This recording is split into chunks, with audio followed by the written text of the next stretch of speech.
আমার বুকের বাঁ পাশে তোয়ারই স্থান। তোয়াই আমার পুরো শরীর আর মন জুড়ে বিচরণ করে, তাই আমি শুধু তারই। মিথি বলার মতন আর কোনো কথা খুঁজে পেল না, তাই তুয়া আর প্রত্যয়ের দিকে একবার তাকিয়ে চলে গেল। মিথি যাওয়ার পর তুয়া বলল, ওর কথায় রাগ করো না, ও একটু মজা করছিল।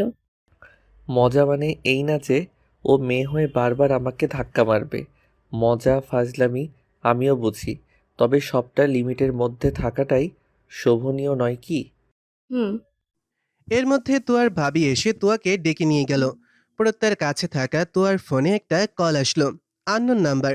প্রত্যয় কলটা রিসিভ করে চুপ থাকলো, কিন্তু দুর্ভাগ্যবশত গানের সাউন্ডের জন্য কোনো কথাই শোনা গেল না।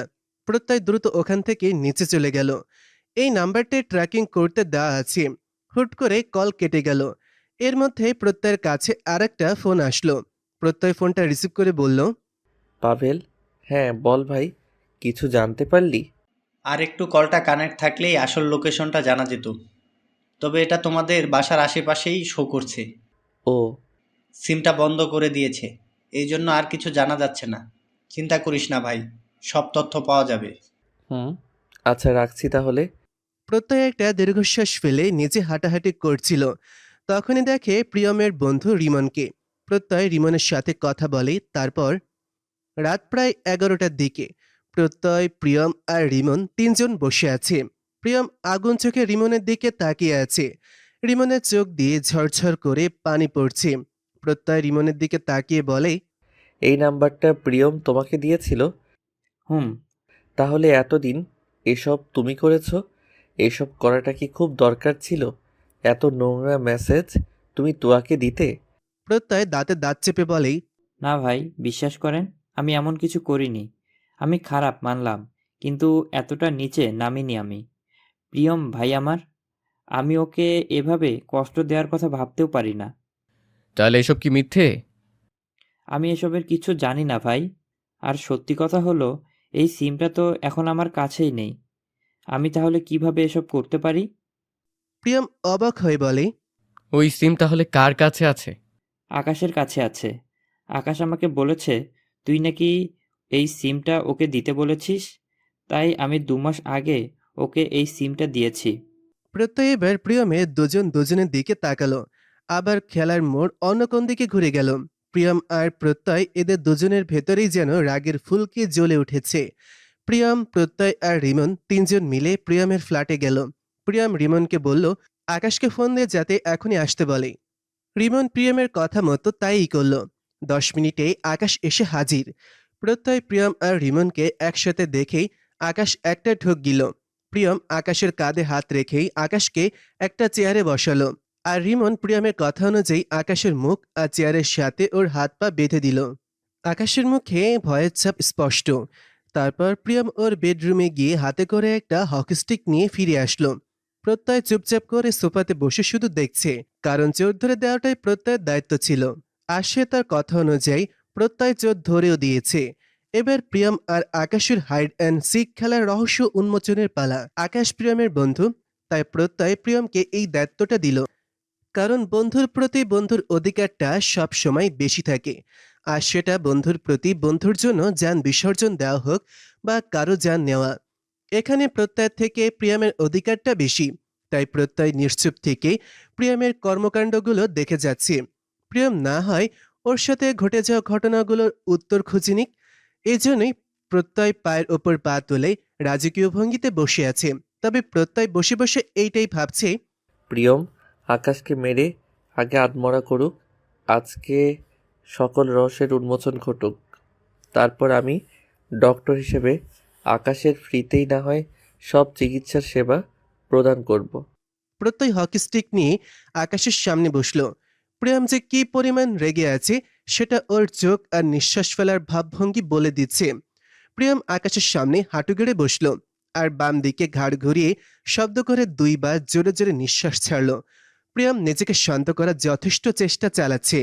প্রিয়ম নিজেকে কোনো মতো শান্ত করে আকাশের দিকে তাকিয়ে ঠান্ডা গলায় বলল, দেখ ভাই, তোকে আমি আমার বন্ধু না, আমার ভাইয়ের মতো ভালোবেসেছিলাম। আমি তোকে লাস্ট আর একটা সুযোগ দিলাম। এবার তুই ভালোই ভালোই বলে দে কেন এসব করেছিস। কি উদ্দেশ্যে করেছিস? কার কথা শুনেই বা করেছিস? এর পেছনে তোর লাভটাই বা কি ছিল? আকাশ কিছুই বলল না। রিমন আকাশের মুখ থেকে কস্টেপটা খুলে দিয়েছিল, কিন্তু আকাশ কিছুই বলল না। সে চুপ করে বসে আছে। প্রিয়মের ইশারায় রিমন আকাশের মুখটা আবারও বন্ধ করে দিল। প্রিয়ম ওর সর্বশক্তি দিয়ে আকাশকে মারতে শুরু করলো। আজকে প্রিয়ম যেন রাগের চূড়ান্ত সীমানায় এসে পৌঁছেছে। আপনজনদের এমন বিশ্বাসঘাতকতা সে কোনো মতেই মানতে পারছে না। এজন্য প্রিয়ম হিংস্র সিংহের ন্যায় গর্জে উঠেছে। আজকে প্রিয়মের এমন ভয়ঙ্কর রূপ আর হিংস্র চেহারাটাই বলে দিচ্ছে আকাশের পরিণতি খুব খারাপ করে তবেই প্রিয়ম ক্ষান্ত হবে। এর মধ্যেই আকাশের ফোনের রিংটোন বেজে উঠল। প্রত্যয় সোফাতে পড়ে থাকা আকাশের ফোনটা হাতে তুলে নিল, আর ফোনের দিকে তাকাতেই বড়সড় একটা ঝটকা খেল। কারণ আকাশের ফোনে কলের সাথে মিথির ছবি ভেসে উঠেছে। মিথির হাস্যজ্জ্বল ছবিটার উপরে মিথির নাম্বারটা হটি নামে সেভ করা। এদিকে প্রিয়মের যত শক্তি আছে সব দিয়ে প্রিয়ম আকাশকে মারছে। আকাশ প্রাণপণ চিৎকার করে যাচ্ছে, কিন্তু শোনার মতন কেউই নেই। কারণ মুখ বাঁধা, এজন্য ওর আত্মচিৎকার গোগানিতে পরিণত হচ্ছে। আকাশকে মারতে মারতে প্রিয়মের পুরো শরীর ঘেমে একাকার অবস্থা। আকাশের নাক মুখ দিয়ে রক্ত পড়ছে। আকাশের পুরো শরীর রক্তবর্ণ ধারণ করেছে। আকাশের অবস্থা মোটেও ভালো না। এবার প্রত্যয় এগিয়ে এসে প্রিয়মকে থামালো। প্রত্যয় প্রিয়মকে পানি খাইয়ে সোফাতে বসতে বলল। তারপর প্রত্যয় আকাশের মুখের বাঁধন খুলে বলল, এখনো সময় আছে, সব সত্যিটা বলো। প্রিয়ম তোমাকে কি করবে আমি জানি না, কিন্তু আমি রেগে গেলে এই পৃথিবীতে তুমি আর টিকে থাকতে পারবে না। আকাশ সাইলেন্ট। প্রত্যয় দাঁতে দাঁত চেপেই, আমাদের বিল্ডিংয়ের 9 তলাতেই তুমি থাকো, এজন্য তুয়ার সব খবর তোমার জানা। আর আমাকে চেনো, আমি কিন্তু এতটাও ভালো না। সো হারি আপ ব্রো, এবার মুখ খুলো। আসলে আচ্ছা, তুয়ার কাজিন মিথি কে হয় তোমার? এর পেছনে মিথিও কি যুক্ত আছে? হুম, মিথি আমার গপ। বাপরে, এখন তো দেখি কেঁচো খুঁড়তে গিয়ে কেউটে বের হচ্ছে। যাই হোক, শালিকাকে পরে দেখছি। এবার তুমি আসল কাহিনীটা আগে বলো। আমি তোয়াকে খুব পছন্দ করতাম। ওকে আমার খুব ভালো লাগতো। তোয়াকে আমি অনেকবার প্রপোজও করেছি, কিন্তু তোয়া পাত্তা দেয়নি। আর প্রিয়ম এসব শুনলে কষ্ট পাবে, তাই তোয়া প্রিয়মকে কিছু জানাতো না। এই সুযোগে আমি তোয়াকে আরও বিরক্ত করা শুরু করলাম। আর এজন্য তোয়া একদিন আমাকে থাপ্পড়ও মেরেছিল। থাপ্পড় খাওয়ার পর আমার ইচ্ছে হয়েছিল তোয়াকে জাস্ট এক রাতের জন্য হলেও আমার বেডে নিয়ে আসার। সেই রাগ তোলার জন্য সেই রাগ তোলার জন্য আমি তোয়াকে এসব মেসেজ করতাম, ওকে থ্রেট দিতাম, যাতে তোয়া ভয় পেয়ে আমার প্রস্তাবে রাজি হয়। আর মিথিও আমাকে এর জন্য সাহায্য করেছে। মিথির সাথে তোর পরিচয় হলো কিভাবে? তোয়া প্রিয়মের সাথে মিথির পরিচয় করিয়ে দেওয়ার জন্য একটা রেস্টুরেন্টে মিথিকে এনেছিল। প্রিয়ম আর তোয়ার অলক্ষ্যে আমি মিথির নাম্বার চেয়ে নেই। আর তারপর থেকে ওর সাথে টুকটাক কথা হতে হতেই ওর সাথে সম্পর্কটা আরও গভীরে চলে যায়। তুয়াকে পর্ন ভিডিও বানানোর অফারটা কি তুমি দিয়েছিলে? হুম, আমি এসব মেসেজ দিতাম ওকে। আকাশের কথাটা বলতে দেরি, কিন্তু আকাশের বুক বরাবর লাথি মারতে প্রিয়মের একটুও দেরি হয়নি। প্রিয়মের লাথি এত জোরে ছিল যে আকাশ চেয়ার নিয়ে হুড়মুড় করে পড়ে গেল। রিমন প্রিয়মকে কোনো মতে থামালো আর আকাশকে টেনে তুলল। প্রত্যয় ও নিজের ঠোঁট কামড়ে নিজেকে কন্ট্রোল করলো। প্রত্যয় শান্ত সুরেই আকাশকে বলল, তুমি খুব চালাক, এটা মানতেই হবে। প্রিয়মের নামে কেনা সিম দিয়ে খেলাটা শুরু করলে প্রথমে যাতে প্রিয়মের দিকে আঙুল ওঠে। প্রিয়ম যেহেতু রিমনকে সিমটা দিয়েছে, তাই তুমি রিমনের থেকে সিমটা নিলে। নিজেকে হাইড করার জন্য দারুণ বুদ্ধি খাটিয়েছ। তুয়ার বোনকে ব্যবহার করে তুয়ার ক্ষতি করতে চেয়েছিলে। দারুণ খেলা খেলেছ। এবার বলো, তুয়ার পিক নিয়ে যে ভিডিওগুলো বানিয়েছো সেগুলো কোথায় রেখেছো? আমার পেন ড্রাইভে আর ল্যাপটপে আছে। প্রত্যয় রিমনকে ইশারায় বলল আকাশের বাসায় যেতে আর আকাশের পেনড্রাইভ আর ল্যাপটপ নিয়ে আসতে। রিমন ও প্রত্যয়ের কথা অনুযায়ী আকাশের বাসায় গিয়ে ওগুলো আনলো। রিমনকে আকাশের বাসার সবাই চেনে, তাই কেউ কোনো কিছুই বলেনি। প্রত্যয় নিজের সব পেনড্রাইভগুলো নষ্ট করে দিল, আর ল্যাপটপ নিয়ে প্রত্যয় নিজে আকাশের সব পার্সোনাল ড্রাইভগুলো চেক করলো। হঠাৎ প্রত্যয় ওর মুখটা বিকৃত করে ফেলল। কি নোংরা মনের মানুষ রে তুই! এসব কি রেখেছিস তোর ল্যাপটপে? ইয়াক, তোর বাসায় কি ভাই বোন কেউ নেই? বাকি পর্ন ভিডিওগুলোর কথা বাদ দিলাম, নিজের জিএফের ভিডিওটাও এখানে রেখেছিস? রুম ডেটের প্রমাণ রেখেছিস তাই না? তুয়াকে বিপদে ফেলতে চেয়েছে মিথি, আর মিথির জন্য আকাশের তৈরি বাস ল্যাপটপে রেডি। দারুণ ইন্টারেস্টিং ব্যাপার তো। এই জন্যেই বুঝি কে বিবাহিত আর কে অবিবাহিত শরীর দেখেই বলে দিতে পারে। তবে তোরা আসলেই অস্কার পাওয়ার মতো শয়তান, এটা মানতেই হবে। ল্যাপটপ যেমন ডাস্টবিন করে রেখেছিস, তেমনি তোদের মনের সাথে মস্তিষ্কটাও জঘন্য কোয়ালিটির। ছি! এই কথাটা বলে প্রত্যয় সজোরে ল্যাপটপটা আছাড় মারল। ল্যাপটপটা চূর্ণ বিচূর্ণ হয়ে গেল। প্রিয়ম এতক্ষণে রেগেছিল, তাই প্রত্যয় ঠান্ডা মাথায় ছিল আর নিজের রাগকে কন্ট্রোল করে আকাশের থেকে সব কথাগুলো বের করলো। আকাশের সব কথা প্রত্যয় ওর ফোনে রেকর্ডও করে নিয়েছে। এরপর প্রত্যয়, প্রিয়ম আর রিমন মিলে আকাশকে ইচ্ছে মতন উত্তম মাধ্যম দিল। এই কথা অন্য কেউ জানলে যে ওর যে কি করবে সেটা আকাশকে আর বলতে হয়নি। আকাশ বুঝে গেছে যা বোঝার। আকাশের অ্যাক্সিডেন্ট হয়েছে এটা বলে রিমন আকাশকে হসপিটালে অ্যাডমিট করিয়ে দিয়ে আসলো। প্রত্যয় আর প্রিয়ম দুজনেই চুপ করে বসে আছে। প্রিয়মের চোখের কোনা বেয়ে ঝরঝর করে পানি পড়ছে। প্রত্যয় প্রিয়মের কাঁধে হাত রাখতেই প্রিয়ম শব্দ করে কেঁদে দিল। প্রিয়ম বা প্রত্যয় কেউ কখনো কাউকে তাদের প্রতিদ্বন্দ্বী ভাবেনি। দুজনই নিঃশর্তভাবে তুয়াকে ভালোবেসেছে, আর সেক্ষেত্রে দুজনই একই পথের পথিক। প্রত্যয় প্রিয়মের পিঠে হাত রেখে প্রিয়মকে বলল, শান্ত হও প্রিয়ম, এভাবে ভেঙে পড়লে তো চলবে না। নিজেকে শক্ত করো। ভাই, আমি আর পারছি না। আমার আপনজনগুলোই আমাকে ঠকাচ্ছে ভাই। আমি যাদের কলিজায় জায়গা দিতে দুইবার ভাবি না, তারাই আমাকে নিঃস্ব করে দিচ্ছে। জীবনের এই নিষ্ঠুর চাওয়া পাওয়ার খাতায় আমি শূন্যতা অর্জন করেছি। আমি হেরে গেছি। আমি ব্যর্থ। আমার কলিজা জ্বলে যাচ্ছে। আমি আর সহ্য করতে পারছি না ভাই। আল্লাহর উপর ভরসা করো, সব ঠিক হয়ে যাবে। একটা কথা মনে রেখো, মানুষের জীবনে শূন্যতা বলে কিছু থাকে না। কেউ না কেউ এসে সেই জায়গাটা পরিপূর্ণ করে দেয়, শুধু সময়ের ব্যবধানে। আমি নিঃস্ব হয়ে গেছি ভাই। আমি একেবারে নিঃস্ব হয়ে গেছি। প্রত্যয় প্রিয়মকে অনেক কষ্টে শান্ত করেছে। তারপর রাত প্রায় 1টার দিকে প্রত্যয় ওর বাসায় এসেছে। প্রত্যয় এতক্ষণ প্রিয়মের সাথেই ছিল। প্রত্যয় আর প্রিয়ম দুজনই রাতে একসাথে খেয়েছে। আজকে প্রত্যয় বাসায় ফিরে তুয়াকে ওর রুমেই পেয়েছে। এজন্য প্রত্যয়ের মুখে হাসির রেখা দেখা দিল। তুয়া একদম বাচ্চাদের মতন হাত পা ছড়িয়ে ঘুমিয়ে আছে। আগের তুলনায় তুয়া শুকিয়ে গেছে, চোখের নিচে কালি জমা হয়েছে। তবুও প্রত্যয়ের চোখে তুয়াকে মন্দ লাগছে না। প্রত্যয় আর না দাঁড়িয়ে খুব সাবধানে ওর ড্রেস নিয়ে ফ্রেশ হতে চলে গেল। প্রিয়ম ওর বারান্দায় রাখা সোফাতে মাথা ঠেকিয়ে বসে আছে। প্রিয়মের দৃষ্টি ওই ঘুটঘুটে অন্ধকারের দিকে। এই অন্ধকারের মাঝেই প্রিয়ম এক টুকরো শান্তি খুঁজে বেড়ায়। আজকে এই বিশাল আকাশটা অন্ধকার হয়ে আছে। আকাশে একটা তারারও দেখা নেই। সব তারাগুলো কালো অন্ধকারের মাঝে ঢেকে গেছে।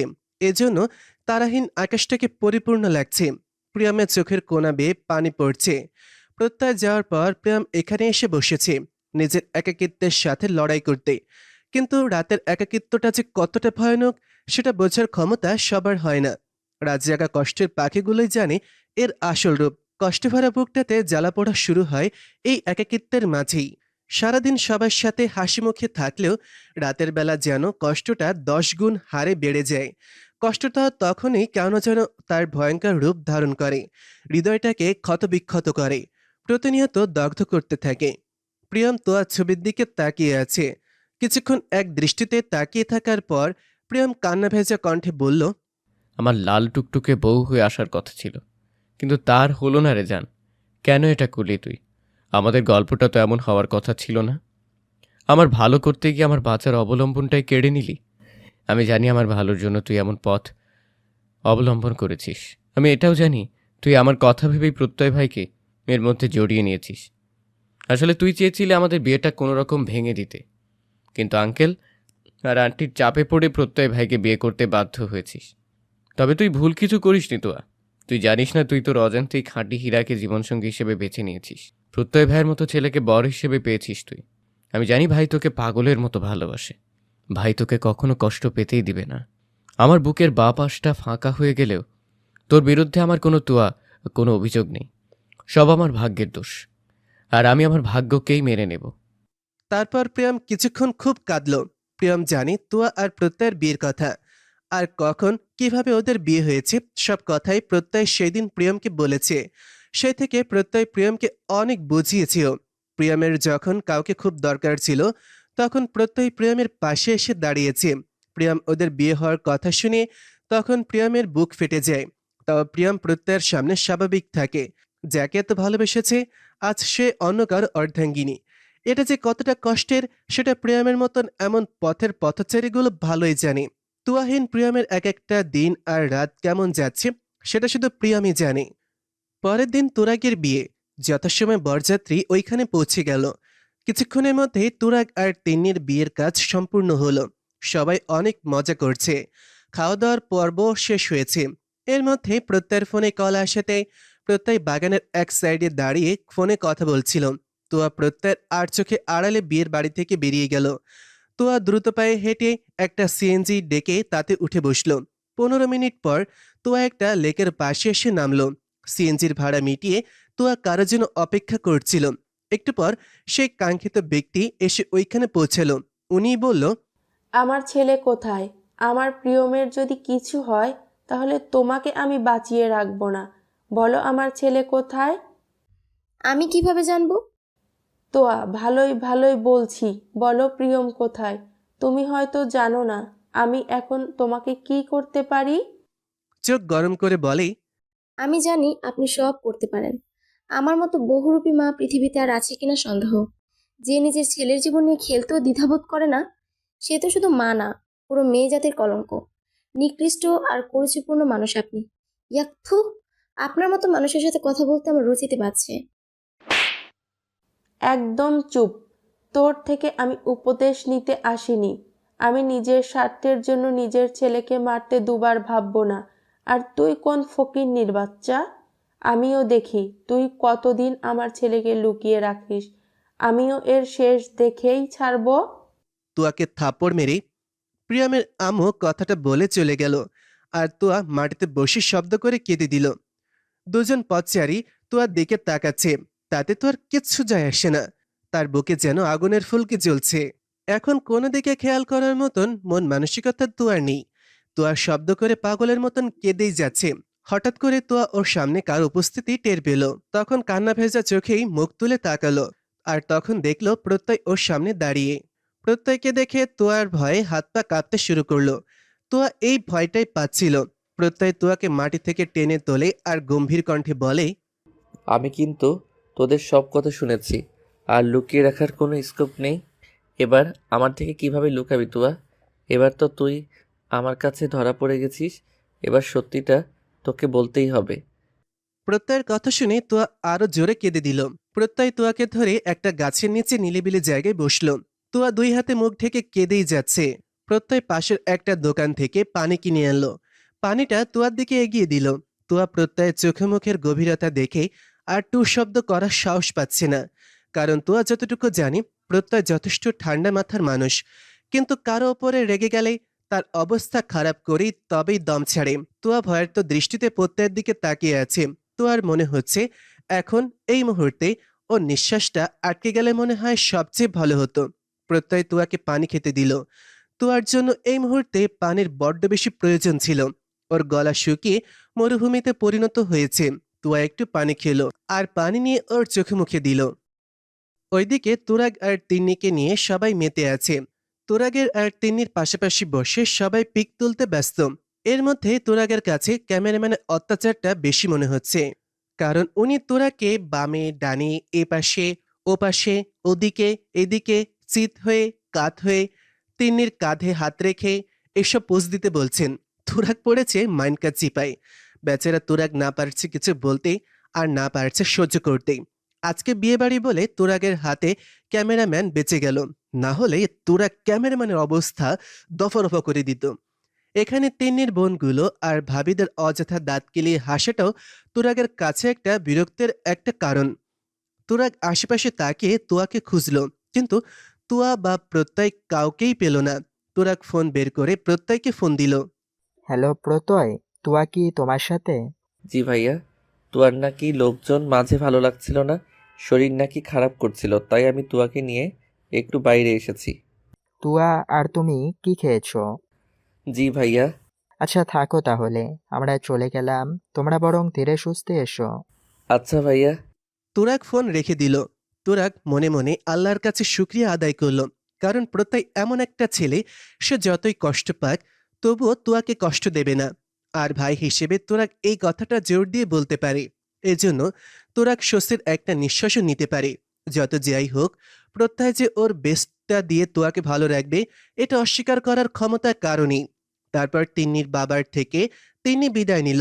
একটা মেয়ের জন্য এই মুহূর্তটা খুব কষ্টের, তবু এই নিয়মই নিজেকে মানিয়ে নিতে হয়।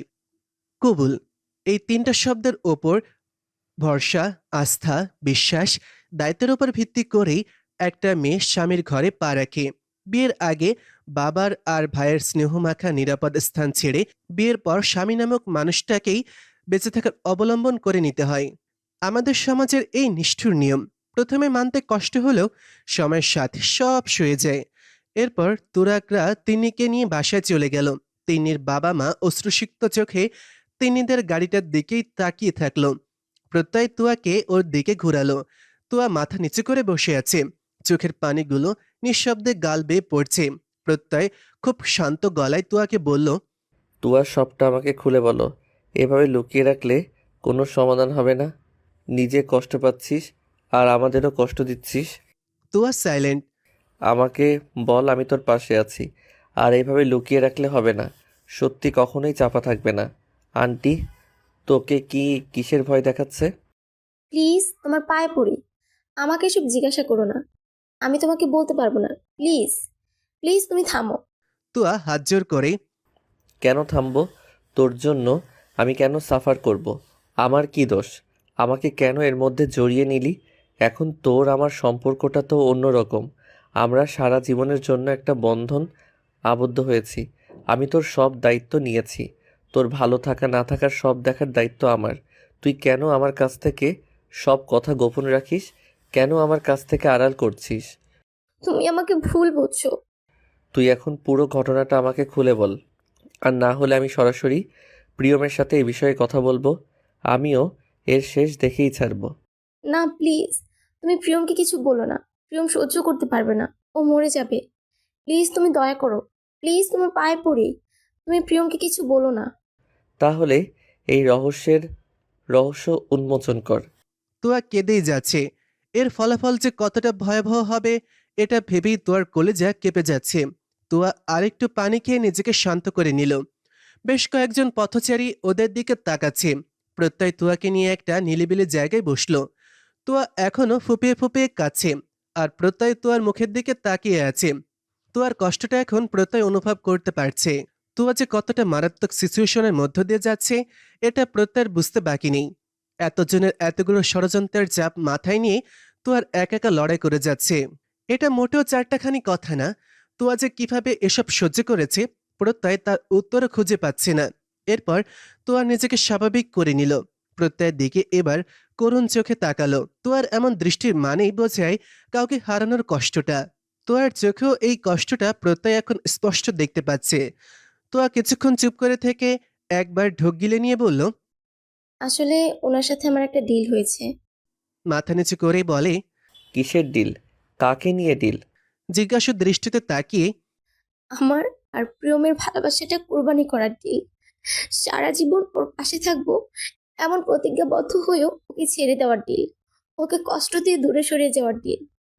উনি কি এমন কথা বলেছে যার জন্য তুই এমন কঠিন একটা সিদ্ধান্ত নিলি? প্রিয়ম ওর বাবা মায়ের নিজের সন্তান নয়। মানে? হ্যাঁ, এটাই ঠিক। আমি তোমাকে সব সত্যিটাই বলছি। এই কথাটা কোনোভাবে প্রিয়ম জেনে গেলে ও তাহলে মরেই যাবে। আর আমি যদি প্রিয়মকে বিয়ে করতাম তাহলে উনি প্রিয়মের অনেক বড় ক্ষতি করে দিত। এই কথার প্রেক্ষিতেই উনি আমার সাথে একটা ডিল করে। উনি এসব বললে আর তুই বিশ্বাস করে নিলি? না, আমি ওনার মুখের কথাই বিশ্বাস করিনি। উনি বেশ কিছু জোরালো প্রমাণ দিয়েছে, যার কারণে আমি বিশ্বাস করতে বাধ্য হয়েছি। প্রত্যয় জিজ্ঞাসু দৃষ্টিতে তাকিয়ে আছে। প্রিয়ম ওর বাবা মায়ের সন্তান না। প্রিয়মের ফুফির আর তার বয়ফ্রেন্ডের আবেগী ভুলের মাসুল হচ্ছে প্রিয়ম। লোক লজ্জা আর সমাজের হাত থেকে বাঁচার জন্য প্রিয়মকে আশিক আঙ্কেল ওনার ছেলে বলে ব্যাপারটা সামলে নেয়। আর প্রিয়মের বাবা মা তখন অন্য জেলায় ছিল, তাই ব্যাপারটা সহজেই মিটে যায়। প্রিয়মের ফুফি প্রিয়ম জন্ম দেয়। আচ্ছা, তুই কিসের ভিত্তিতে এসব বিশ্বাস করছিস? আমি এই ব্যাপারটাকে অনেক খুঁটিয়ে খুঁটিয়ে দেখেছি। প্রিয়মকে ওনার লোকেরাই বারবার মারতে চাইছিল। কিছুদিন আগেও আমাদের বিয়ের শপিং করতে গিয়েছিলাম, তখন আমাদের গাড়ি ব্রেক ফেল করে দিয়েছিল। উনি ভেবেছিলেন আমাকে মেরে ফেললে ওনার পথের কাঁটাও চিরতরে দূর হয়ে যাবে, কিন্তু ভাগ্যক্রমে আমি আর প্রিয়ম সেদিন বেঁচে যাই। প্রত্যয় সাইলেন্ট। আমি প্রথমে ওনার এসব কথা বিশ্বাস করিনি। আমি ওনার কোনো শর্তেই মানব না এই কথা বলে ওনার মুখের উপরে না করেও দিয়েছিলাম, কিন্তু আমি না করার পর উনি তখন বারবার প্রিয়মকে বিপদে ফেলার চেষ্টা করেছে। উনি প্রিয়মকে বেশ কয়েকবার অ্যাক্সিডেন্টও করিয়েছে, এতে প্রিয়ম অ্যাক্সিডেন্ট করে অনেক কষ্ট ভোগ করেছে। আচ্ছা, তুই কি প্রমাণ দেখে ওনার কথা বিশ্বাস করেছিস? প্রিয়ম হওয়ার পর প্রিয়ম আপন মা মানে প্রিয়মের ফুফু প্রিয়মকে রেখে যাওয়ার আগে একটা চিঠি লিখে গিয়েছিল। আমি সেই চিঠিটাই দেখেছি। আর যে মা বারবার ছেলেকে বিপদে ফেলতে পারে, সে মা ছেলের জান নিতেও দ্বিধা করবে না। এই জন্য আমি আমার ভালোবাসা কোরবানি দিয়েছি। উনি বলেছে আমি যদি প্রিয়মকে বিয়ে করি তাহলে উনি আজ অথবা কাল উনি প্রিয়মকে মেরেই ছাড়বে। প্রত্যয় সাইলেন্ট। আমি ওনার পা ধরেছি, বারবার প্রিয়মকে ভিক্ষা চেয়েছি, ওনার রাজি হয়নি, আমাকে ধাক্কা দিয়ে সরিয়ে দিয়েছে। আমি পারিনি প্রিয়মকে এমন একটা যন্ত্রণাদায়ক কথা শুনতে দিতে, এই জন্য আমাকে এমন সিদ্ধান্ত নিতে হয়েছে। তাহলে প্রিয়ম এখন কি কষ্ট পাচ্ছে না? এখন পেলেও নিজেকে সামলে নিতে পারবে। আমি ওর কাছে অপরাধী হয়ে থাকতে রাজি আছি। আমি ওর মুখে লোভী, আর আমার স্বার্থপরতার কালিমা আমার গায়ে মাখতেও রাজি আছি। তবুও প্রিয়ম বেঁচে থাকুক, ভালো থাকুক, এটাই এখন আমার একমাত্র চাওয়া। প্রিয়ম এখন কষ্ট পাচ্ছে, কিন্তু একদিন ঠিকই সব সামলে নিবে। প্রিয়ম কোনো দিন না কোনো দিন তো জানবেই, তখন কি হবে একবার ভেবেছিস? প্রিয়ম মরে যাবে এসব শুনলে আমি পারিনি আর পারবো না প্রিয়মকে এমন কুৎসিত সত্যিটা জানাতে। আজ প্রিয়মের জন্যই শুধু আমি আমার ভালোবাসাটা কোরবানি দিয়েছি। আমি হারিয়ে ফেলেছি আমার পৃথিবীকে। সারা জীবনের জন্য আমি আমার প্রিয়মকে চিরতরের জন্য হারিয়ে ফেলেছি। এটা কি আসলে সঠিক সমাধান হয়েছে? উনি আমাকে অনেক দিন থেকে থ্রেট দিচ্ছে। আমি প্রথমে ওনার কথা গ্রাহ্য করেছিলাম না, এই জন্য উনি প্রিয়মের পেছনে লোক লাগিয়েছিল আর বলেছে আমি যদি বিয়েটা ক্যান্সেল না করি তাহলে উনি প্রিয়ম গিয়ে জানিয়ে দিবে প্রিয়ম জারজ সন্তান। তুয়ার মুখে এই কথা শুনি প্রত্যয় সাথে সাথে তুয়ার মুখ চেপে ধরেছে। তুয়া প্রত্যয়ের দিকে তাকিয়ে শব্দ করে কেঁদে যাচ্ছে। মনের ভেতরে দাউ দাউ করে আগুন জ্বলছে। বিগত কয়েকটা মাস থেকে যে এই আগুনে তুয়া প্রতিনিয়ত দগ্ধ হয়েছে, এমন অসহ্য কষ্টটাও তুয়া একা মুখ বুজে সহ্য করেছে। প্রিয়মকে নিয়ে এমন কথা শুনে প্রত্যয়ের যেন মাথা কাজ করা বন্ধ করে দিয়েছে। তুয়া আরো কিছু বলতে যাচ্ছিল, কিন্তু প্রত্যয় মাথা নাড়িয়ে তুয়াকে বলতে না করে। তখনই হঠাৎ করে পেছন থেকে কেউ বলে ওঠে, প্লিজ ভাই, ওকে বলতে দেন। সব সত্যিটা আমারও তো জানা উচিত। আর জারজদের জারজ শব্দটা শুনতে সমস্যা কি? প্রিয়মের চোখ ছলছল করে। প্রিয়মের কণ্ঠ শুনে তুয়া চমকে ওঠে। তুয়া হতভম্ব হয়ে প্রিয়মের দিকে তাকায়। প্রত্যয় এজন্যই তুয়ার মুখ চেপে ধরেছিল। প্রত্যয় এখানে আসার আগে প্রিয়মকেও ডেকেছিল, কারণ প্রত্যয় আজকে সব সমস্যার সমাধান করতে চেয়েছিল। কিন্তু প্রত্যয় তো আর জানতো না যে এর মধ্যে এমন কুৎসিত একটা সত্য লুকিয়ে আছে। প্রিয়ম অন্যদিকে ঘুরে বড় বড় একটা নিঃশ্বাস নিল আর খুব সতর্কতার সাথে চোখের কোণে জমে থাকা পানিটা মুছে নিল। তুয়া এখন এই মুহূর্তে প্রিয়মকে দেখে বাকশক্তি হারিয়ে ফেলেছে। প্রিয়ম তুয়ার সামনে হাঁটু গেড়ে বসে। কতদিন পর তুয়া প্রিয়মের মুখটা দেখছে। তুয়ার গাল বেয়ে ঝরে যাচ্ছে নোনা জলের স্রোত। কেউ এখন বুঝতে পারছে না প্রিয়মের বুকের হাহাকার। প্রিয়ম নির্বিকার হয়ে তুয়ার দিকে একবার তাকিয়ে আবার চোখ সরিয়ে নিল। প্রিয়ম একটা শুকনো ঢোক গিলে নিল আর তুয়ার হাত থেকে পানির বোতলটা নিয়ে ঠকঠক করে পানি খেল। তুয়া তাকিয়ে আছে প্রিয়মের দিকে, আর প্রিয়ম নিজেকে শক্ত রাখার আপ্রাণ চেষ্টা চালাচ্ছে। প্রিয়ম তুয়ার হাতটা ওর মাথার ওপর রেখে তুয়ার চোখে চোখ রেখে বলল, আমি সবটা জানতে চাই। আমার কসম, তুই সব সত্যিটা বলবি। আমার যত কষ্টই হোক, আমি সব সত্যিটা শুনতে চাই। তুয়ার শব্দ করে কাছে, যার জন্য এত লুকোচুরি, আর আজকে সেই কিনা এসব জানতে চাচ্ছে। এই লুকোচুরির এমন নির্মম পরিহাস হবে এটা তো আর জানা ছিল না। যার জন্য এত ত্যাগ, যার ভালোর জন্য এত কিছু, আজকে সেই কিনা সবটা জেনে গেল। প্রিয়ম উত্তরের আশায় তুয়ার মুখের দিকে তাকিয়ে আছে। তুয়া এখন অন্য কারো বউ, এই কথাটা প্রিয়ম নিজেকে নিজেই বুঝ দিল। অবাধ্য মন আর বেহায়া চোখ কিছুতেই ওর কথা শুনছে না। এই কয়েকদিন তুয়াকে না দেখে প্রিয়মের তৃষ্ণান্ত চোখ দুইটা যেন তৃষ্ণা মেটাচ্ছে। তিনজনের মুখে কোনো কথা নেই। তিনজনই স্তব্ধ হয়ে গেছে। কেউ কিছু বলার মতন ভাষা খুঁজে পাচ্ছে না। প্রত্যয় উঠে দাঁড়ায় আর প্রিয়মকেও দাঁড় করায়। এখানে না, এবার যা কথা হবে সবার সামনে হবে, আর কোনো লুকোচুরি না। এবার সবাই সব সত্যিটা জানুক। প্রত্যয়, তুয়া আর প্রিয়ম প্রত্যয়দের ফ্ল্যাটে আসে। তুয়ার বাবা মা, প্রত্যয়ের বাবা মা, প্রিয়ম, পৃথা, সাদ, আকাশ, মিথি আর রিমন এখানে উপস্থিত আছে। প্রিয়ম 2 হাতে মুখ ঢেকে বসে আছে আর মনে মনে হাজারবার আল্লাহর কাছে প্রার্থনা করছে যাতে এখনই ওর মৃত্যুটা হয়। এখনই ও এই পৃথিবীর মায়া ত্যাগ করতে চায়। ওর এই নিষ্ঠুর পৃথিবীতে আর বাঁচতে ইচ্ছে করছে না। প্রত্যয় নিজে উঠে দাঁড়ায় আর প্রত্যয় আগে বলা শুরু করে, কারণ প্রত্যয় আপাতত চুপ করে থাকাটাকে শ্রেয় বলে মনে করছে না। আর বাসার সবাই বসে আছে ওদের কথা শোনার জন্য। প্রত্যয় উঠে দাঁড়িয়ে পৃথার সামনে গিয়ে জিজ্ঞেস করে, তুয়ার ভুল রিপোর্ট করার মানে কি? এখন সেই ঘটনাটাই আমাদের বল। পৃথা প্রত্যয়ের কথার মানে বুঝতে পারে। প্রত্যয় নিজেকে যথেষ্ট স্বাভাবিক রেখে আবার পৃথাকে জিজ্ঞেস করে, তুয়ার সার্ভিক্যাল ক্যান্সার, এটা কি আদৌ সত্য? আমি তো তোর রিপোর্ট দেখিনি, আর তোর কাছ থেকে এসব শোনার পর আমি নিজেও শকড। কারণ তোয়াকে টেস্ট করতে দিই আমি কিছুদিনের জন্য লন্ডন গিয়েছিলাম। ও রিপোর্টটা আমি দেখিনি, তবে অন্য কেউ দেখেছিল মেবি। আর উনি তোর রিপোর্ট পজিটিভ দেখে সার্ভিক্যাল ক্যান্সার সম্পর্কে তোয়াকে সব বুঝিয়ে বলে। আমি এসে যতটুকু জানতে পারলাম, এতে আমার বা তোয়ার কারোরই দোষ নেই। এটা ল্যাব থেকে মিস্টেক হয়েছে। ওরা টেস্ট রিপোর্টে পেশেন্টের নামটা ভুল টাইপ করেছে।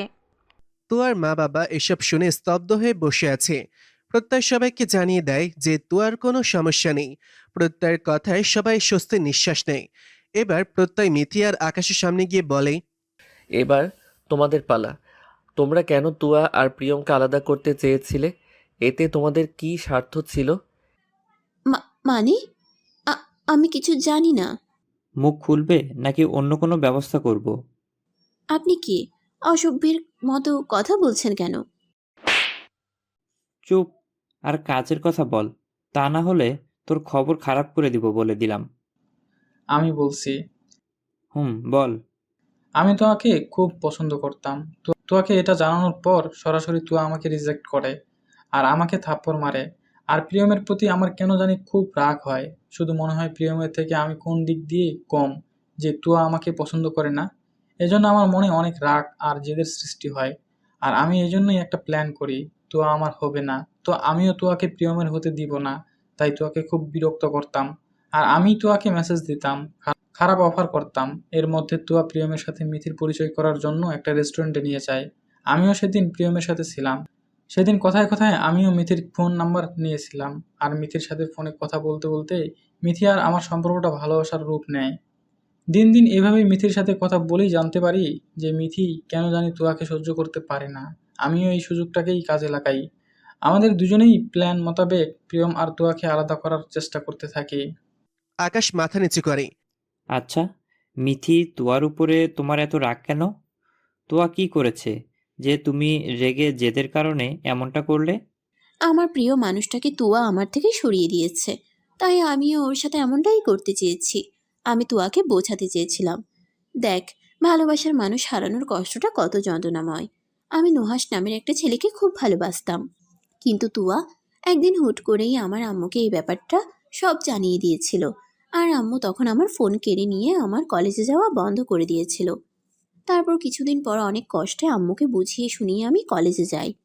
কলেজে গিয়ে শুনি নুহাসকে নাকি কিছু দিন ধরে খুঁজে পাওয়া যাচ্ছে না। আমি আজও নুহাসকে খুঁজে পাইনি। আমি এখনো আমার নুহাসকে খুঁজে বেড়াই। এবার দেখ তুয়া, আর এবার তুইও বোঝ আমার সেদিন কেমন লেগেছিল। ভালোবাসার মানুষটা হারালে এমনভাবেই বুকের ভেতরটা ক্ষত বিক্ষত হয়ে যায়, আর অসহ্য যন্ত্রণার সাথে বুকের বাঁ পাশে রক্তক্ষরণ হয়। এই রক্তক্ষরণ না কাউকে দেখানো যায় আর না কাউকে বোঝানো যায়। আমি এমন দহনে জ্বলেছি, আর এখন তুই জ্বলছিস। এসব দেখে আমি খুব শান্তি পাচ্ছি রে, খুব শান্তি পাচ্ছি। মিথি স্বস্তির নিঃশ্বাস ফেলে। মিথি কথাগুলো বলে হাসতে থাকে। মিথির আম্মু এসে মিথিকে ঠাস করে থাপ্পড় লাগিয়ে দেয়। সবাই মিথির কথা শুনে অবাক হয়ে গেছে। মিথির মনে যে এমন কিছু ঘটছিল কেউ ঘুণাক্ষরেও টের পেল না। মিথির আম্মু মিথিকে বলে, সেদিন তোয়া আমাকে জানিয়েছিল বলেই তুই সেদিন ধর্ষণ হওয়া থেকে বেঁচেছিলি। নুহাস মোটেও ভালো ছেলে ছিল না, সে চোর ছ্যাচর ছিল। নুহাশ ওর বন্ধুদের বলেছিল তোকে তুলে আনার জন্য, আর তুয়া এই কথা কোনোভাবে কারো থেকে জানতে পারে। তোকেও তো তুয়া এত বুঝিয়েছিল, তবুও তো তুই ওর কোনো কথা শুনছিলি না, বরং নুহাসের সাথে দেখা করার জন্য বের হয়ে যাচ্ছিলি। তখনই তো আমাকে এই সব বলতে বাধ্য হয়েছিল। এই সত্যির সাথে এটাও সত্যি, নুহাস আর বেঁচে নেই, তাকে ক্রসফায়ারে মারা হয়েছে। মিথি এসব শুনে চুপ হয়ে গেছে। তুয়া মেঝেতে মাথা নিচু করে বসে আছে। তুয়া নিঃশব্দে কাছে। তুয়ার চোখের পানি সবার চোখে পড়লেও ওর বুকের ভেতরের ভাঙচুরটা কেউ দেখতে পাচ্ছে না। প্রত্যয় তুয়া চোখের পানি দেখে কি বলবে ভেবে পাচ্ছে না। আর কি বা বলবে? তুয়া আর প্রিয়মকে সান্ত্বনা দিবে এখন। মিথি সত্যি কথাটা শুনে চলো চলো চোখে তুয়ার দিকে তাকিয়ে আছে। ওইখানে উপস্থিত কেউই আর কিছুই বলার ভাষা খুঁজে পায় না। এতদিন সবার অগোচরে তুয়া এসব সত্যি আড়াল করে রেখেছিল। আজকে সব রহস্য একটার পর একটা উন্মোচন হচ্ছে, আর সবাই শকড হচ্ছে। যদিও শকড হওয়ার কথাই, কেউ তো এসব ঘটনা ঘটাতেও পারেনি। তুয়া সব সত্যি যেন এতদিন নিজে নিজের সাথে যুদ্ধ করে এসেছে। একটা মানুষকে ঠিক কতটা ভালোবাসলে এমন ত্যাগ স্বীকার করা যায়? এই প্রশ্নের উত্তর আমার পক্ষে দেওয়া সম্ভব নয়। তুয়ার মা বাবা কাছে, ওনারা মা বাবা হয়েও মেয়ের কষ্টটা একটু বুঝতে পারেনি। প্রেম তো স্তব্ধ হয়ে বসে আছে। আপাতত ওর শরীর আর মন কোনোটাই আর চলছে না। এখন কেন যেন ওর নিজের কাছে নিজেকে বোঝা মনে হচ্ছে। এখন বাসাটাও যেন একেবারেই নীরব হয়ে গেছে। কারো কোনো কথা নেই। সবাই শুধু চুপ করে চোখের পানি ফেলছে। একটু পর প্রিয়মের আম্মু ওখানে উপস্থিত হয়, আর উনি এসে বলে, রং তামাশা দেখার জন্য আমাদেরকে কি এখানে ডাকা হয়েছে? এসেই যখন পড়েছেন, এখন নিজের কুকর্মের কথাটাও জানতে পারবেন। একটু ধৈর্য ধরুন। আর এসেই এত হাইপার হচ্ছেন কেন আন্টি? হেয়ালি না করে কি হয়েছে বল না আব্বু। আমি আর কি বলবো আম্মু, উনি তো নিজেই জানেন উনি কত বড় মহৎ কাজ করেছে। উনি এমন গুণে গুণান্বিত যে আমার বলতেও রুচিতে বাধে। তবে এটা বলতে পারি, উনি প্রিয়মের মা হওয়ার যোগ্যই না। একজন কুরুচি সম্পূর্ণ লেইম মনের মানুষ, আর এমন লেইম মনের মানুষের যা কাজ উনি ঠিক তাই করেছে। ঠিক করে কথা বলো প্রত্যয়, এভাবে ডেকে অপমানিত করার কোনো মানেই হয় না। প্রিয়মের আম্মু রেগে গিয়ে, আপনার মান অপমান বোধ আছে নাকি? আপনার মতোই লেইম আপনার অপমান বোধ, তাই তো? এজন্য নিজের ছেলেকেও জারজ বলতেও ছাড়েন না। তবে এমন ব্যক্তিকে যে যাই বলুক, আমি তো তাকে মানুষ বলবো না। বলেছি বেশ করেছি। আর তোমার সাহস হয় কি করে আমাকে এসব বলার? যা সত্যি আমি শুধু তাই বলেছি, আর এতে আমার কোনো আফসোস নেই। প্রিয়ম জারজ সন্তান, প্রিয়ম আমার নিজের ছেলে না। প্রিয়মের আম্মু রেগে গিয়ে, প্লিজ আন্টি চুপ করুন, আমি আপনার পা ধরছি, দয়া করে আর এই শব্দটা বলবেন না প্লিজ। প্রিয় মরে যাবে, ও এবার সত্যি মরে যাবে। ওর কষ্ট হচ্ছে, ওর বুকের ভেতর তোলপাড় আমি বুঝতে পারছি। আর আমি তো আপনার সব কথা মুখ বুজে শুনেছি। তাহলে এইসব আবার কেন বলছেন আন্টি? এইসব আর বলবেন না প্লিজ। তুয়া প্রিয়মের মায়ের পা ধরে কেঁদে কেঁদে। উপস্থিত কেউই এমন ঝড়ের জন্য প্রস্তুত ছিলেন না। তুয়ার আর্তনাদে দুইজন মানুষ বাদে সবার চোখে পানি। প্রিয়ম এখনো চুপ করে বসে আছে, তবে প্রিয়মের চোখের অবাধ্য পানিগুলো ঝরে যাচ্ছে অঝোর ধারায়। তুয়া প্রিয়মের আম্মুর পা ছেড়ে এবার সরাসরি প্রিয়মের পা ধরে কেঁদে দেয়। প্রিয়ম তুয়ার দিকে তাকিয়ে আছে আর ভাবছে, তোর উপরে আমার কোনো অভিযোগ নেই তোয়া। তুই আমাকে ঠকাসনি, আমার জন্যই তো এমনটা হয়েছে। কাকে আর কি বলবো বল? আমি তো আবার জীবনযুদ্ধ হেরে যাওয়া পথিক। প্রিয়ম মনে মনে। প্রিয়ম ওর আম্মুকে কিছু বলল না। কি বলবে? কিছু বলার ভাষা তো নেই। তোয়া এখনো শব্দ করে কেঁদে যাচ্ছে। প্রিয়মের আম্মুর মধ্যে কোনো অনুতাপ বা আফসোসের কোনো চিহ্ন মাত্র নেই। এরপর প্রত্যয় সবাইকে সব ঘটনা খুলে বলে। প্রত্যয়ের আম্মু এসব শুনে আর বসে থাকতে পারেনি। উনি উঠে এসে সজোরে ঠাস ঠাস করে প্রিয়মের মায়ের গালে চড় বসিয়ে দেয়। প্রত্যয় ওর মায়ের আচরণে অবাক হয় না, কারণ প্রত্যয়ের আম্মু এত অন্যায় মুখ বুজে সহ্য করে বসে থাকার মানুষ না। প্রিয়মের পা জড়িয়ে তোয়া এখনো কেঁদেই যাচ্ছে। প্রিয়ম তোয়াকে সরিয়ে উঠে দাঁড়িয়ে বলল, সত্যিটা আমার জানার বড্ড বেশিই প্রয়োজন ছিল। আব্বু আম্মু, তোমাদের অসংখ্য ধন্যবাদ আমাকে বড় করার জন্যে। তবে আগেই সত্যিটা আমাকে বলে দিতে, তাহলে ভালোবাসা নামক ব্যাধিতে নিজেকে জর্জরিত করতাম না। আগেই বলে দিতে আমি কারোর জারদ সন্তান, তাহলে দিনটা তো দেখতে হতো না। আচ্ছা, আমাকে নিয়ে তোমাদের ভাবতে হবে না আর। আমি নিজেও মেনে নিলাম আমি জারজ। আমার এতেও আর কোনো আফসোস নেই, তবে এই সত্যির জন্যে আমার বাঁচার অবলম্বনটাকেও হারিয়ে ফেললাম। যদিও সেটাও হারিয়ে ফেললাম আমার ভাগ্যের পরিহাসে। তবে আজকে সব রহস্য উন্মোচন হলো। আমাদের আলাদা করে সবার কলিজা তো ঠান্ডা হয়েছে, এটাই অনেক। প্রিয়ম তুমি বসো, আমরা বসে ঠান্ডা মাথায় কথা বলি। তোমার শরীর কাঁপছে, প্লিজ তুমি শান্ত হও। তুয়া এখনো কেঁদেই যাচ্ছে। তুয়ার এমন আত্মচিৎকারে এখন কে কাকে বোঝাবে? নিজেদের সামলানোই যেন দায় হয়ে পড়েছে। তুয়ার সব আত্মত্যাগগুলো ব্যর্থ হয়ে গেল। তুয়া পারছে না প্রিয়মের এমন অবস্থা সহ্য করতে। প্রিয়ম যে কতটা কষ্ট পেয়েছে সেটা ওকে দেখেই বোঝা যাচ্ছে। তুয়া পারছে না প্রিয়মের চোখের পানি সহ্য করতে। প্রিয়ম 2 হাত দিয়ে তুয়ার মুখ মুছে নিল আর প্রত্যয়ের দিকে তাকিয়ে বলল, ভাই, তুয়াকে থামতে বলুন প্লিজ, আর ওকে ধরুন। ওর কান্না সহ্য করতে পারছি না। আমার তুয়া কাঁদছে ভাই, আমার চোখের সামনে আমার তুয়া কাঁদছে। আমার তুয়ার চোখের পানি আর সহ্য করতে পারছি না ভাই। আমার যে কলিজা কেঁপে যাচ্ছে ভাই, ওরে থামতে বলেন। ওর চোখের পানি দেখে আমার বুকে রক্তক্ষরণ হচ্ছে। আমার সাথে যত কিছু হয়ে যাক আমি সহ্য করব। আমি তুয়াকে সুখী দেখতে চাই। ওরে থামান, আর সহ্য হচ্ছে না আর চোখের পানি। আপনি ওকে ধরুন ভাই। আর এক এক ফোঁটা চোখের পানি আমাকে বুকের ভেতরটা ক্ষত বিক্ষত করে দিচ্ছে। আমার তুয়াকে কাঁদতে নিষেধ করুন। না না, আমার না, তুয়া এখন অন্য কারো তুয়া। আমার কেউ নেই, আমি জারজ। প্রিয়ম কেঁদে কেঁদে প্রিয়ম কথাটা বলে দৌড়ে ওখান থেকে সরে যায়। তুয়ার এমন একটা আত্মচিৎকার প্রিয়ম সহ্য করতে পারছে না। তুয়ার এক ফোঁটা চোখের পানি প্রিয়মের বুকে ছুরির আঘাতের মতন বিচ্ছে। এজন্য প্রিয়ম ওইখান থেকে চলে গেল। প্রিয়মের এভাবে যাওয়া দেখে রিমনও দৌড়ে গেল প্রিয়মের পেছন পেছন। প্রত্যয় ওদের এই অবস্থা দেখে মনে মনে বলল, তোদের কষ্ট আমি আর সহ্য করতে পারছি না। আমার ভালোবাসাটা মনে হয় তোদের ভালোবাসার থেকে ঠুনকো।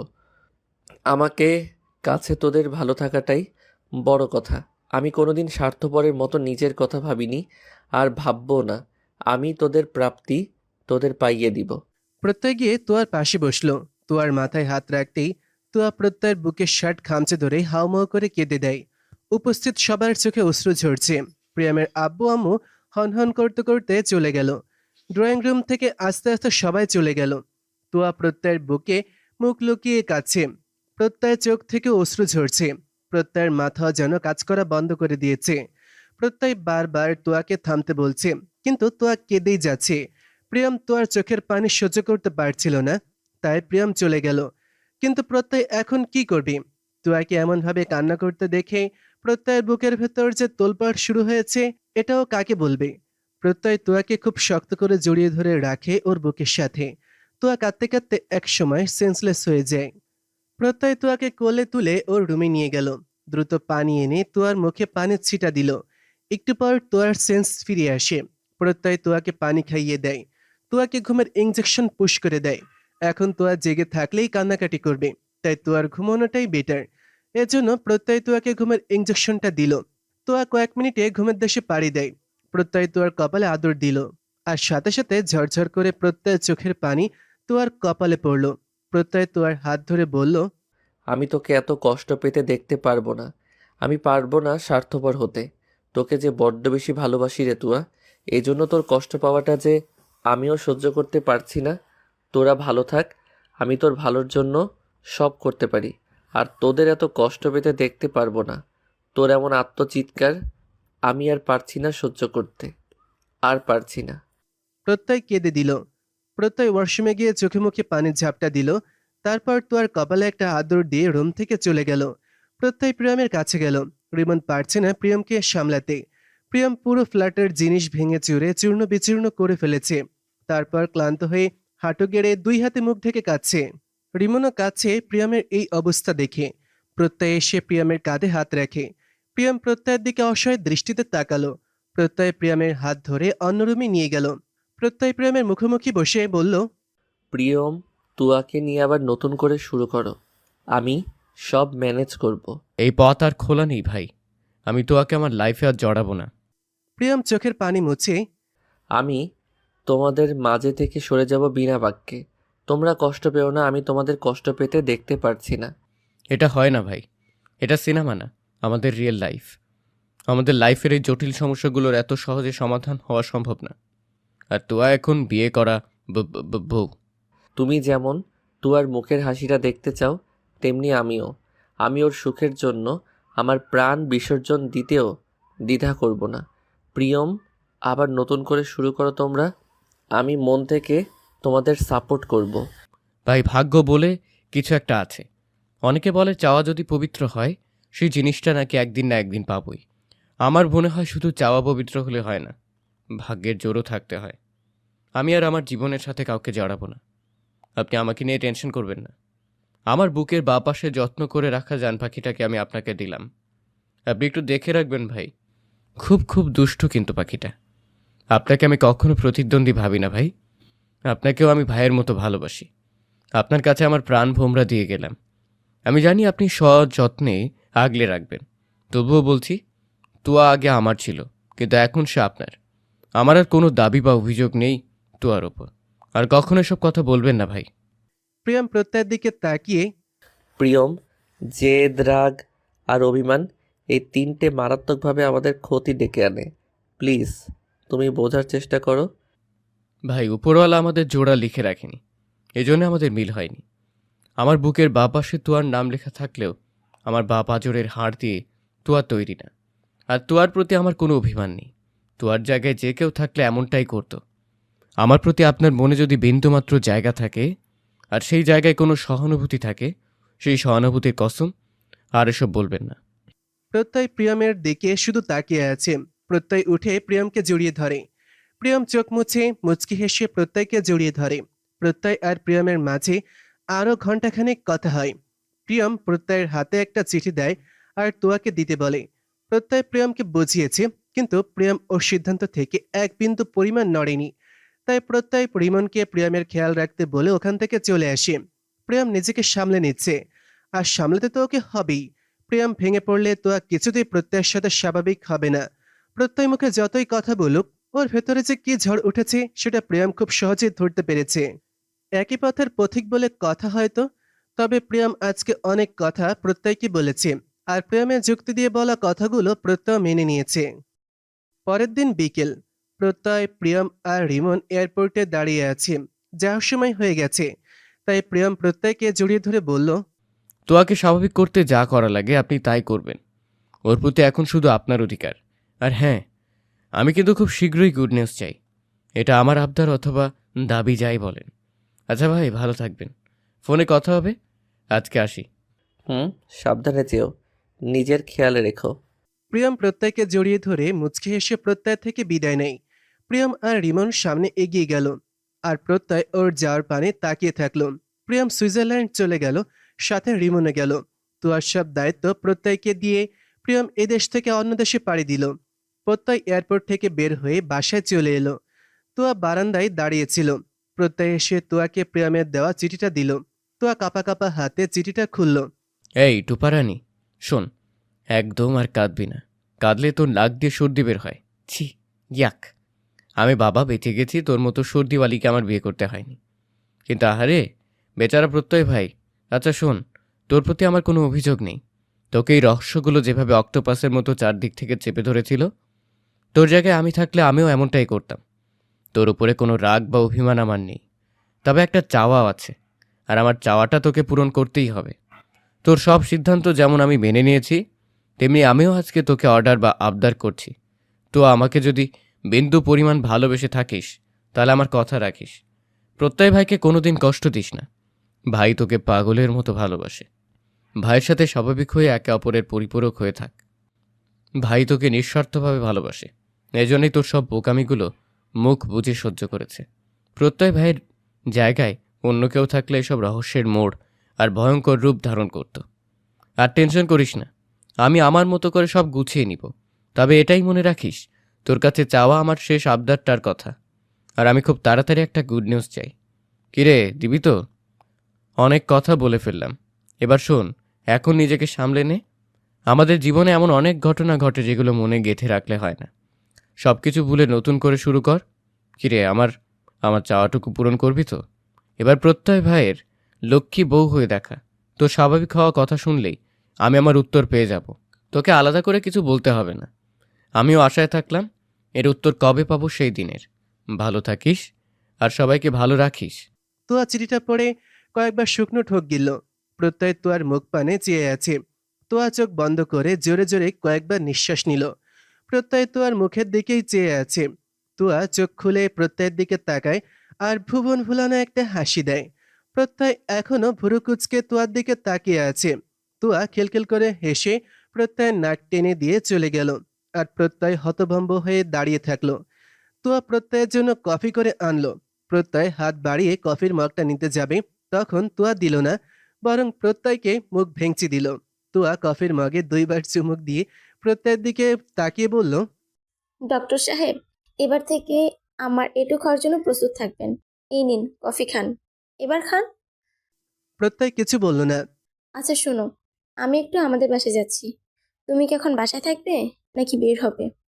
আমি বাসাতেই থাকবো, তুই যা, আর বেশি দেরি করবি না। আচ্ছা। তোয়া গুনগুন করতে করতে চলে গেল। আর প্রত্যয় তোয়ার যাওয়ার দিকে তাকিয়ে থাকলো। তোয়া যে নিজেকে স্বাভাবিক করার জন্য উঠে পড়ে লেগেছে। প্রত্যয় যে বোকা তোয়ার অভিনয়টাও ধরে ফেলেছে।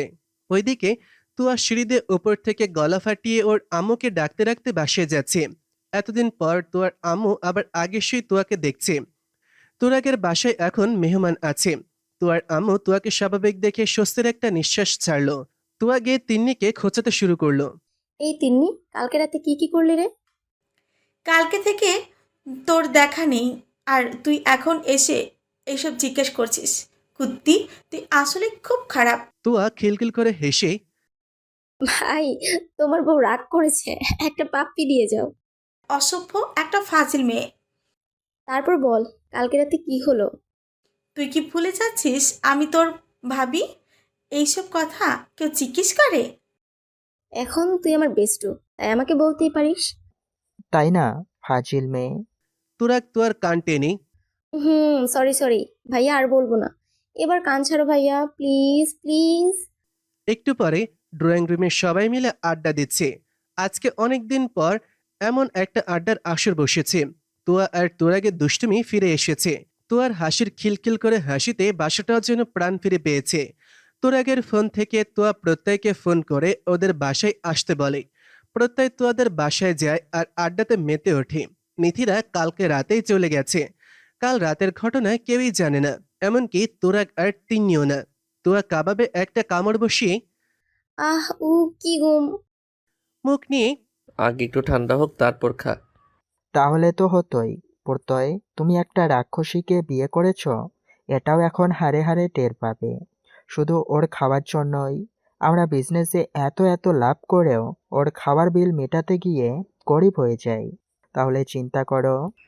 তাহলে এমন পেটুককে আমার গলায় ঝুলিয়ে দিলেন কেন ভাইয়া? তোমার গলায় না ঝুলালে আমরা এই হাতির হাত থেকে মুক্তি পেতাম কি করে? ভাইয়া। এরপর শুরু হয়ে গেল দুই ভাই বোনের যুদ্ধ। তোয়ার আব্বু আম্মু ড্রয়িং রুমে এসে দেখে যুদ্ধ লেগে গেছে। তোয়া তোরাকে চুল ধরে টানছে আর তোরাক চিৎকার করছে, আর বাকিরা হো হো করে হাসছে। তোয়ার আব্বু এসে তোয়াকে থামালো। তোয়া ওর আব্বুর দিকে তাকিয়ে বলল, আব্বু, তোমার ছেলেকে নিষেধ করো আমাকে এসব বলতে। ঠোঁট ফুলিয়ে বলে, এই তোরা কাব্বু, তুমি আমার আম্মুকে নিয়ে কি বলেছো? আমি তেমন কিছু বলিনি আব্বু। আমি শুধু বলেছি তুয়া রাক্ষসী, হাতি আর পেটুক, এসবই বলেছি। দেখছো আব্বু, আবার হাসছে গরুর মতো দাঁত বের করে। আম্মু, ওর কথায় কান দিস না তুই, যত পারিস খা। না না আঙ্কেল, এসব বলবেন না। তখন খেয়ে খেয়ে কুমড়ো পটাশ হয়ে যাবে। তখন আমি এমন কুমড়ো পটাশকে নিয়ে বের হতে পারবো না। আমার তখন লজ্জা লাগবে। তোয়া অসহায় দৃষ্টিতে ওর আব্বুর দিকে তাকালো। তোয়ার আব্বু তোয়ার ফেস দেখে হেসে দিল। বাকিরাও মুখ টিপে টিপে হাসছে। প্রত্যয় বসে বসে তোয়ার কর্মকাণ্ডগুলো পর্যবেক্ষণ করছে। প্রত্যয় ওর নিজের খারাপ লাগাগুলোকে পাশে রেখে দিব্যি মুখে হাসি ফুটিয়ে সবার সাথে কথা বলছে। এখন এমন একটা পরিস্থিতিতে চাইলেও আপাতত কিছু বলার ভাষা নেই। এইদিকে তোয়া ঠোঁট উল্টে হনহন করতে করতেই ওর আম্মুর কাছে চলে গেল। আর বাকিরা হো হো করে হেসে দিল। তোয়ার আম্মু রান্নাঘরে রান্না করছিল। তোয়া গিয়ে ওর আম্মুকে জড়িয়ে ধরল। তোয়ার আম্মু পেছনে ফিরে তোয়ার কপালে একটা আদর দিয়ে ধরা গলায় বলল, আম্মু রে, তুই আমার মেয়ে আর আমি তোর মা। আমার কলিজার টুকরো তুই। আমার কাছে নাই বা অভিনয় করলি। আম্মু, আমি ঠিক আছি, আমাকে নিয়ে আর টেনশন করো না। আম্মু রে, আমাদের মেয়েদের জীবনটাই ত্যাগের। এই ত্যাগ করার জন্যই আমাদের জীবনে অনেক কিছু অপূর্ণ থেকে যায়। প্রত্যয়ের মতো ছেলে হয় না রে আম্মু, ওর সাথে মানিয়ে নে। আমি তোর আম্মু, আমার কাছে তো কিছু লুকাতে পারবি না। তুয়া নিশ্চুপ। আম্মু রে, মনের বিরুদ্ধে গিয়ে না, মন থেকে প্রত্যেককে মেনে নে। মনের বিরুদ্ধে গিয়ে কারোর সাথে সংসার করা যায়, কিন্তু ভালোবাসা যায় না। একটা সংসারের ভিত্তি হলো ভালোবাসা, বিশ্বাস, ভরসা, এই তিনটি জিনিস। দেখিস মা, প্রিয়মকেও আল্লাহ অনেক ভালো রাখবে। আল্লাহ এতটা নিষ্ঠুর না। তুয়ার মাথায় হাত বুলিয়ে হুম, তুই আর প্রত্যয় দুজন দুজনের পরিপূরক হয়ে থাক। প্রত্যয় যদি জানে তুই তোর মনের বিরুদ্ধে ওকে মেনে নিয়েছিস, তাহলে প্রত্যয় খুব কষ্ট পাবে রাম্মু। প্রত্যয় এমন একটা ছেলে, ওর বুক ফাটে তবু ওর মুখ ফোটে না। ওর কথাটাও একবার ভেবে দেখ মা। আম্মু, আমি প্রত্যয়কে মন থেকেই মেনে নিয়েছি। তুমি সব কথা ঠিকই বলেছ। আমি মনের বিরুদ্ধে গিয়ে ওর সাথে ভালো থাকার অভিনয় করলে প্রত্যয় এটা খুব সহজে ধরতে পারবে, এজন্য খুব কষ্টও পাবে। আর এখানে তো ওর কোনো দোষ ছিল না, তবুও আমার জন্য অনেক কিছু ওকে সাফার করতে হলো। আর তোমার সামনে আমি তোমাকে ধরে কথা দিলাম, আমি প্রত্যেককে মন থেকেই মেনে নিয়েছি। এবার আমি ওর যোগ্য অর্ধাঙ্গিনী হওয়ারই চেষ্টা করব। মা, দোয়া করি তোরা সবাই খুব ভালো থাক। আমি জানি তুই পারবি। আম্মু, আজকে আমাকে খাইয়ে দিবে? কতদিন তোমার হাতে খাইনি। দিব। এরপর তুয়া ওর আম্মুর সাথে হাতে হাত লাগিয়ে কাজ করলো। তিনি আর তুয়া আর তুয়ার আম্মু তিনজনে গল্প করছে আর মাঝে মাঝে হাসছে। ওদের হাসির শব্দ ড্রয়িং রুমে বসে থেকে শোনা যাচ্ছে। তারপর তুয়াদের বাসাতেই রাতের খাবার খেয়ে নিল সবাই। প্রত্যয় আরও কিছুক্ষণ বসে সবার সাথে কথা বলে ছাদে চলে গেল। তুয়া ড্রয়িং রুমে এসে দেখে প্রত্যয় নেই। তুয়া ওর বাবার সাথে কিছুক্ষণ মন খুলে কথা বলল। তারপর প্রত্যয়দের বাসায় গেল, কিন্তু ওখানেও প্রত্যয় নেই। তুয়া কিছু একটা ভেবে ছাদে গেল। তুয়া দরজা থেকে উকি মেরে দেখল কেউ ছাদের রেলিং ধরে দাঁড়িয়ে আছে। তুয়া সেদিকে এগিয়ে গেল। প্রত্যয় চুপ করে দাঁড়িয়ে আছে। তুয়া নিঃশব্দে প্রত্যয়ের পাশে এসে দাঁড়ালো। প্রত্যয় পেছনে না তাকিয়ে গম্ভীর সুরে বলল, কিছু বলবি? মিস্টার হাজব্যান্ড, আপনি এখানে করছেন? প্রত্যয় নিশ্চুপ। ওহ, বুঝেছি, পরিদের সাথে প্রেমালাপ করতে এসেছেন বুঝি। হা হা হা, আমি কি আপনাদের প্রেমালাপ দেখাতে ঘটালাম?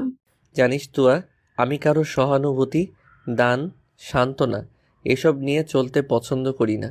আর এখন তুই আমার সাথে নাইবা অভিনয় করলি। আমি তো তোকে বলিনি আমাকে দয়া দেখাতে। তাহলে এমন ব্যবহার করে তুই কি বোঝাচ্ছিস যে তুই সব মেনে নিয়েছিস? আমাকে কি এখন তোর দয়ার পাত্র হয়েই বাঁচতে হবে? তুয়া নিশ্চুপ। আর যাই করিস, আমাকে দয়া দেখাস না। আমি কারো দয়া নিয়ে বাঁচতে পারবো না। সবাইকে বোকা বানালেও আমাকে বোকা বানাতে পারবি না। কারণ কি জানিস, আমি তোর চোখের সব ভাষাই পড়তে পারি। তুয়া জোরপূর্বক হেসে বলে, জানি। আর তোমাকে দয়া দেখানোর সাহস বা যোগ্যতা আমার কোনোটাই নেই। সত্যি, আমি এবার সব মেনে নিয়ে নিজেকে সামলে নিতে যাচ্ছি। প্রত্যয় তুয়ার বাহু ধরে, সবটা এত সহজে ভুলতে পেরেছিস? পারবি সব ভুলে আমার সাথে থাকতে? সময় নে, ঠিক আছে? আমি মেনে নিব, কিন্তু মনের বিরুদ্ধে গিয়ে আমার সাথে ভালো থাকার অভিনয় করিস না। তোর এমন ব্যবহার আমি সহ্য করতে পারছি না। তাহলে তুমি এখন আমাকে কি করতে বলছো?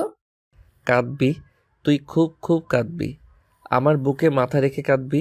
আমি তোর এই জোরপূর্বক হাসিটা দেখতে চাই না। নিজের খারাপ লাগা, এক বুক কষ্ট নিয়ে আমার সামনে হাসবি না। আমার সামনে ভালো থাকার অভিনয় করবি না। বুঝতে পারলি তুই? বুঝেছিস আমার কথা? আমি তোর অভিনয় দেখতে চাই না। নিজেকে সামলে নেওয়ার জন্য হলেও তুই কাঁদবি। তুয়া নিশ্চুপ। ভালোবাসি আমি তোকে, এই জন্য তোর ভালোর জন্য আমি সব করতে পারি। যদি কখনো আমাকে ভালোবেসে আমার কাছে আসিস, তাহলে তোকে ফিরানোর সাহস আমার নেই। আমার মনের দরজা তোর জন্য সবসময় খোলা আছে, আর থাকবেও। তোর উপর আমি কখনো কোনো অধিকার জোর করে চাপিয়ে দিব না। তোর স্থান আমার বুকের বাঁ পাশে। তোকে আমি আমার সবটুকু ভালোবাসা দিয়ে আগলে রাখবো। আমাকে নিয়ে তোর যত খারাপ লাগা আছে আমাকে বল, আমি সব শুধরে নিব। তবুও তুই মিথ্যে ভালো থাকার অভিনয় করিস না। আমি মিথ্যের উপর ভিত্তি করে আমাদের সম্পর্ক গড়তে চাই না। আমি সবটা মেনে নিয়েছি। দেখো, এবার আমি তোমার লক্ষ্মী বউ হয়ে দেখাবো। আমাকে একটু সময় দাও। সময় নে, ঠিক আছে?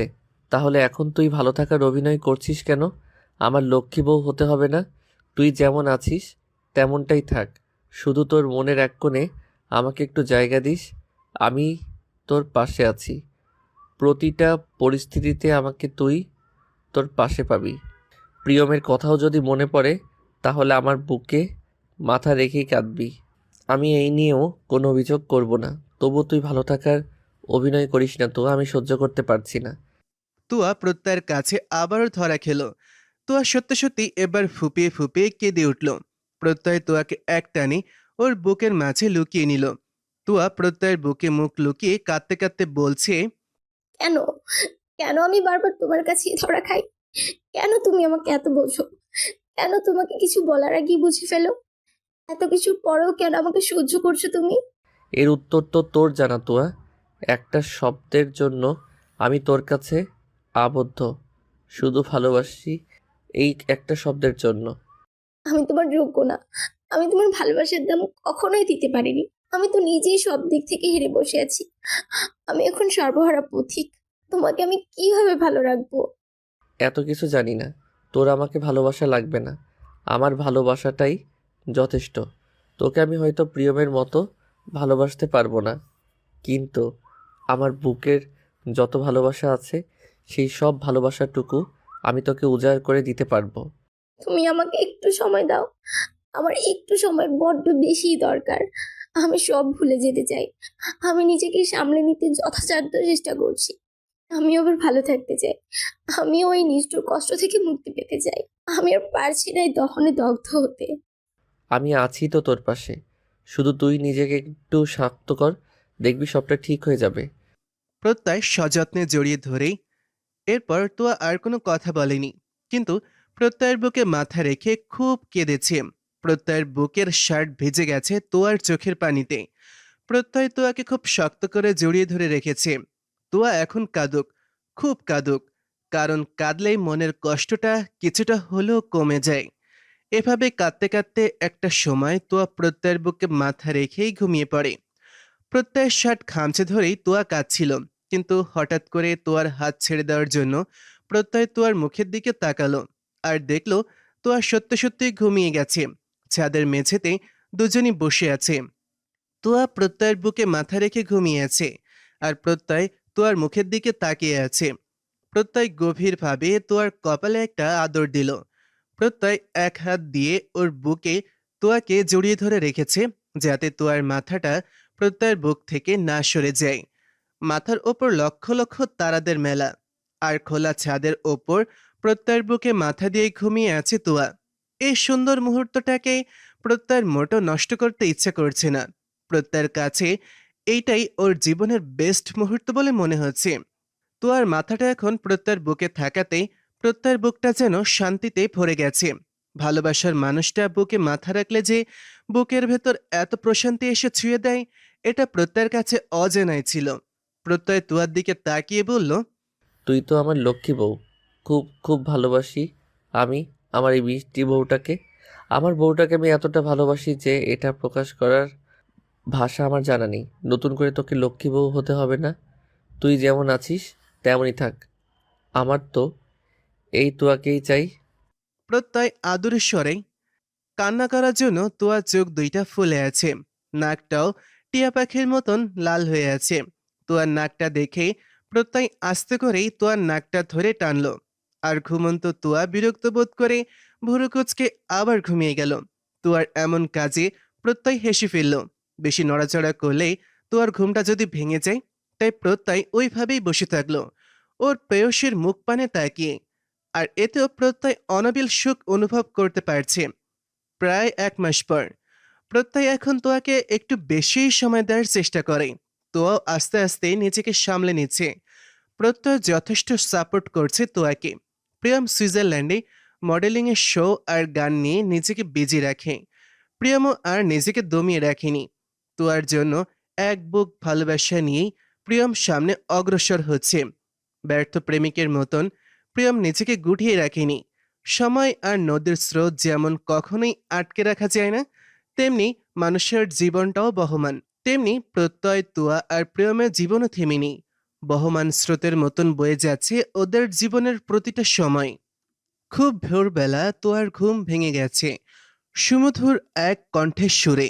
ঘুম ঘুম চোখে তোয়া একবার চোখ খুলে তাকায়। তারপর আবার চোখ বন্ধ করে ফেলে।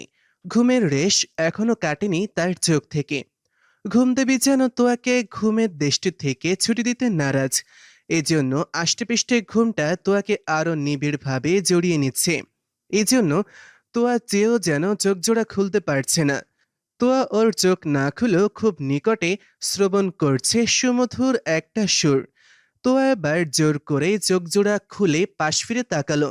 প্রত্যয় জায়নামাজে বসে সুমধুর কণ্ঠে কোরআন তেলাওয়াত করছে, আর তোয়া তার বলা প্রতিটা শব্দ আর সুরটা যেন কলেজা ঠান্ডা করার জন্য যথেষ্ট।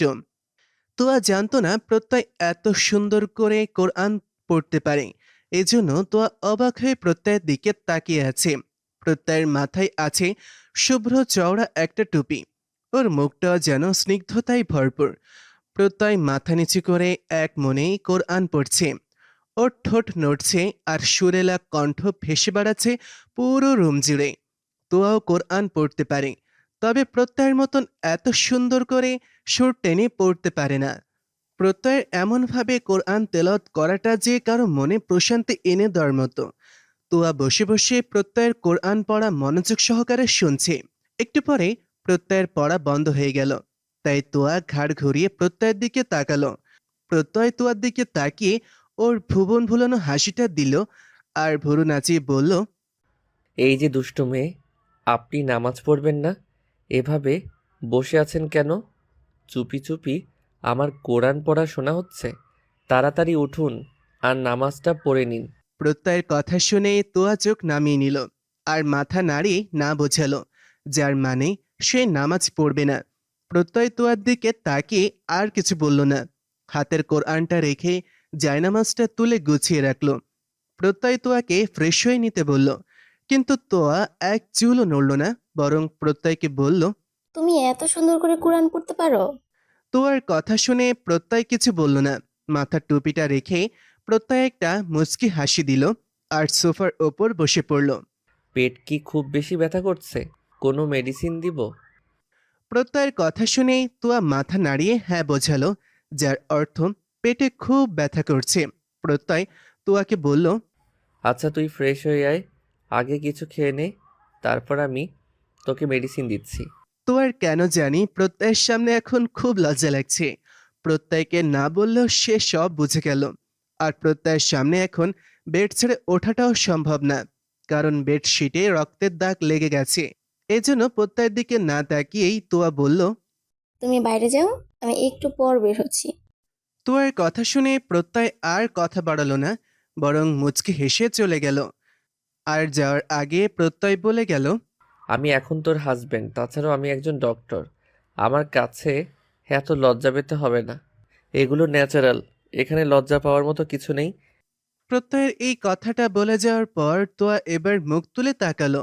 অন্য কোনো ছেলে হলে এখন একটু হলেও মজা নিত, কিন্তু সেক্ষেত্রে প্রত্যয় ঠিক তার উল্টো কাজটা করলো। আসলে প্রত্যয়ের কাজকর্ম, কথাবার্তা, চালচলন এতটা মার্জিত আর বিনয়ী স্বভাবের যে ওর সাথে কথা বললে বা ওর সাথে মিশলে অদ্ভুতভাবে ওর প্রতি শ্রদ্ধাবোধটাও চলে আসে। এরপর তোয়া আর বসে না থেকে বেডশিটটা তুলে ফেলল আর ওইটা ওয়াশরুমে রেখে নতুন একটা বেডশিট বিছিয়ে দিল। আর তোয়া ওর ড্রেস নিয়ে ফ্রেশ হতে চলে গেল আর বেডশিটটা নিচে ধুয়ে একবারে শাওয়ার নিয়েই বের হলো। প্রত্যয় তোয়াকে দেখে ওর দিকে এগিয়ে গেল আর আশেপাশে তাকিয়ে তোয়ার পাশে দাঁড়িয়ে ফিসফিস করে বলল, মাথায় ওড়নাটা টেনে দে। সকালবেলা শাওয়ার নিলি ওরা, অনেকে তো অন্য কিছু ভাবতে পারে। আর আব্বু আম্মু দুজনেই তো বাসায় আছে। প্রত্যয়ের কথার মানে বুঝতে একটুও কষ্ট হয়নি।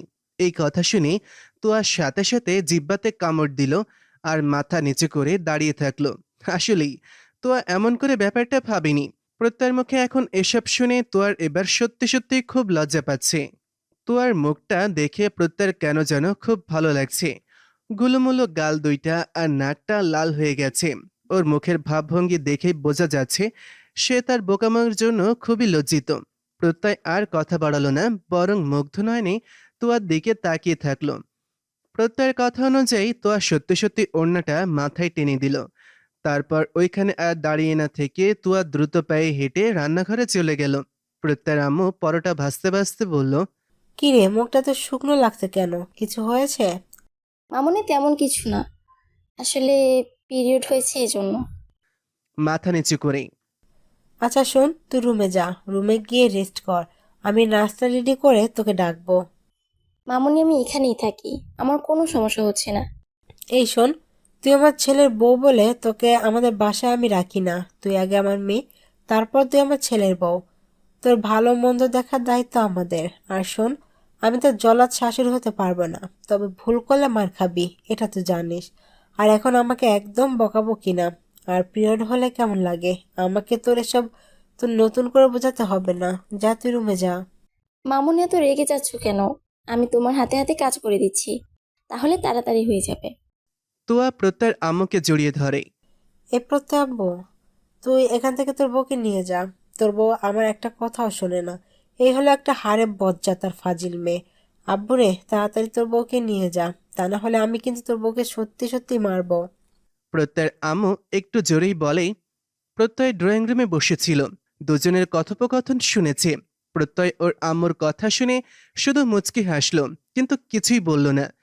তবে যখন প্রত্যয়ের আম্মু কথায় কথায় প্রত্যয়কে বলল, প্রত্যয়, তোর বউ আমার একটা কথাও শোনে না। তখন তোর বউ এই দুইটা শব্দ শুনে প্রত্যয়ের মনে যে ঠিক কতটা ভালো লাগা কাজ করে এটা কাউকে ভাষায় বলে বোঝানো যাবে না। তবে এই 1 মাসে বউ শাশুড়ির এমন খুনসুটি ঝগড়া প্রতিদিনই হয়। তোয়া যখন ভালো কিছু করে তখন প্রত্যয়ের আম্মু বলে আমার মেয়ে। আর তোয়া যখন কথা শুনে না তখন প্রত্যয়ের আম্মু এইভাবে প্রত্যয়ের কাছে অভিযোগ করে। তবে প্রত্যয়কেও কিছু বলতে দেয় না, আর প্রত্যয় কিছুই বলে না, শুধু বসে বসে ওদের কাণ্ডগুলো দেখে আর মুচকি হাসি দেয়। সবাই ডাইনিং টেবিলে বসে আছে। প্রত্যয় ওর আম্মুর দিকে তাকিয়ে বলল, বাবাই আমাকে প্যারিসে যেতে হবে। প্রত্যয়ের কথা শুনে সবাই ওর দিকে দৃষ্টি নিক্ষেপ করলো। প্রত্যয়ের বাবা জানতে চাইল, কেন আব্বু, কোনো সমস্যা? হঠাৎ প্যারিসে যাওয়ার কথা বলছো কেন? প্রত্যয়ের বাবা ভুরু কুঁচকে, না, কোনো সমস্যা নেই। আসলে ওখানে থেকে আমাকে ডাকা হয়েছে। আমাদের ব্যাচের সবাই ওখানে অ্যাটেন্ড করতে হবে, এজন্য কিছু দিনের জন্য আমাকে ওখানে যেতে হবে। ও, তাহলে আব্বু এক কাজ কর, তোকে সাথে নিয়ে যা। তোরও জায়গাটা দেখা হয়ে যাবে আর তোর কাজও হবে। আচ্ছা আম্মু। প্রত্যয় যেন এই কথাটা শোনার অপেক্ষাই ছিল। ও মা, ওখানে আমি আবার কি করতে যাব? ওখানকার কোনো কিছুই তো আমি চিনি না, জানি না।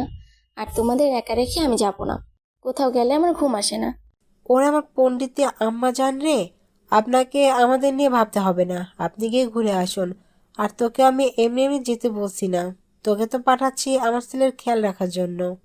হুম, আমার বই গেছে তোমার বাচ্চা ছেলের খেয়াল রাখতে। তুয়া মুখ ভেঙচি দিয়েই প্রত্যয় খাওয়া বন্ধ করে তুয়ার দিকে তাকিয়েছিল। তুয়াকে বেডে নিয়ে যাওয়ার জন্য প্রত্যয় ধীরে আগ্রহে বসে আছে, আর তুয়া প্রত্যয়ের ইচ্ছেতে 1 বালতি পানি ঢেলে বসে থাকলো। এই বাচ্চা মেয়ে ওকে বাচ্চা ছেলেও বলল। তোয়ার খোঁচা কথা শুনেও আর প্রত্যয় কথা বাড়ালো না। সময় আর সুযোগ বুঝে না হয় এর উত্তরটা তোয়াকে বুঝিয়ে দেওয়া যাবে। তোয়ার মুখে যত বাহানা করুক, প্রত্যয় জানে তোয়া প্রত্যয়ের আব্বু আম্মুর কথা অমান্য করবে না। সারাদিন মিলে 2 শাশুড়ি বৌমা মিলে খুনসুটি ঝগড়া করে, আবার মিলে হয়ে যায়। দুজন মিলে শপিং করা, ঘুরতে যাওয়া, ফুচকা খাওয়া, ইচ্ছে করে ঝগড়া করা, এসব ওদের নিত্যদিনের কাজ। আগে থেকেই তোয়ার সাথে প্রত্যয়ের আম্মুর সম্পর্কটা অনেক ভালো, কিন্তু তোয়া আর প্রত্যয়ের বিয়ের পর তোয়া আর প্রত্যয়ের আম্মুর সম্পর্কটা আরো মজবুত হয়েছে। আর তোয়া যাতে মন খারাপ করে না থাকে, কষ্ট না পায়, এজন্য উনিও তোয়াকে সবসময় চোখে চোখে রাখে। প্রত্যয় নিজে ওর আম্মুকে বলেছিল যাতে উনি তোয়াকে এইভাবে আগলে রাখে, কারণ মায়ের মতন করে কেউই পারে না ছেলে মেয়েদের আগলে রাখতে, আর মা তো মাই হয়। প্রত্যয়ের কথা শুনে প্রত্যয়ের আম্মু আরো বেশি করে তোয়াকে নিয়ে ব্যস্ত থাকে। প্রত্যয় আর কোনো কথা না বলে ওর খাওয়াতে মনোযোগ দিল। তোয়া কিছু করলে প্রত্যয়ের আম্মু প্রত্যয়ের কাছে অভিযোগ দেয়, আর প্রত্যয়ের আম্মু কিছু বললে তোয়া প্রত্যয়ের আব্বুর কাছে অভিযোগ দেয়, আর প্রত্যয়ের আব্বু তোয়ার কথা শুনে প্রত্যয়ের আম্মুকে বকে দেয়। তখন প্রত্যয় গিয়ে আবার ওর আম্মুর মান ভাঙায়। এইভাবে সবাই মিলে একসাথে থেকে ওদের দিনগুলো কাটছে। প্রত্যয়ের আব্বু আম্মু আর তোয়া বকবক করছে, আর প্রত্যয় চুপ করে ওদের কথা শুনছে। হঠাৎ করে তোয়া তখন ফট করে বলল, ভালো বাবা, তোমার বউ একটা অন্যায় করেছে আমার সাথে, তুমি এর বিচার করো। কি ব্যাপার মিথিলা, তুমি আমার আম্মুর সাথে কি অন্যায় করেছো? আমি আবার কি করলাম?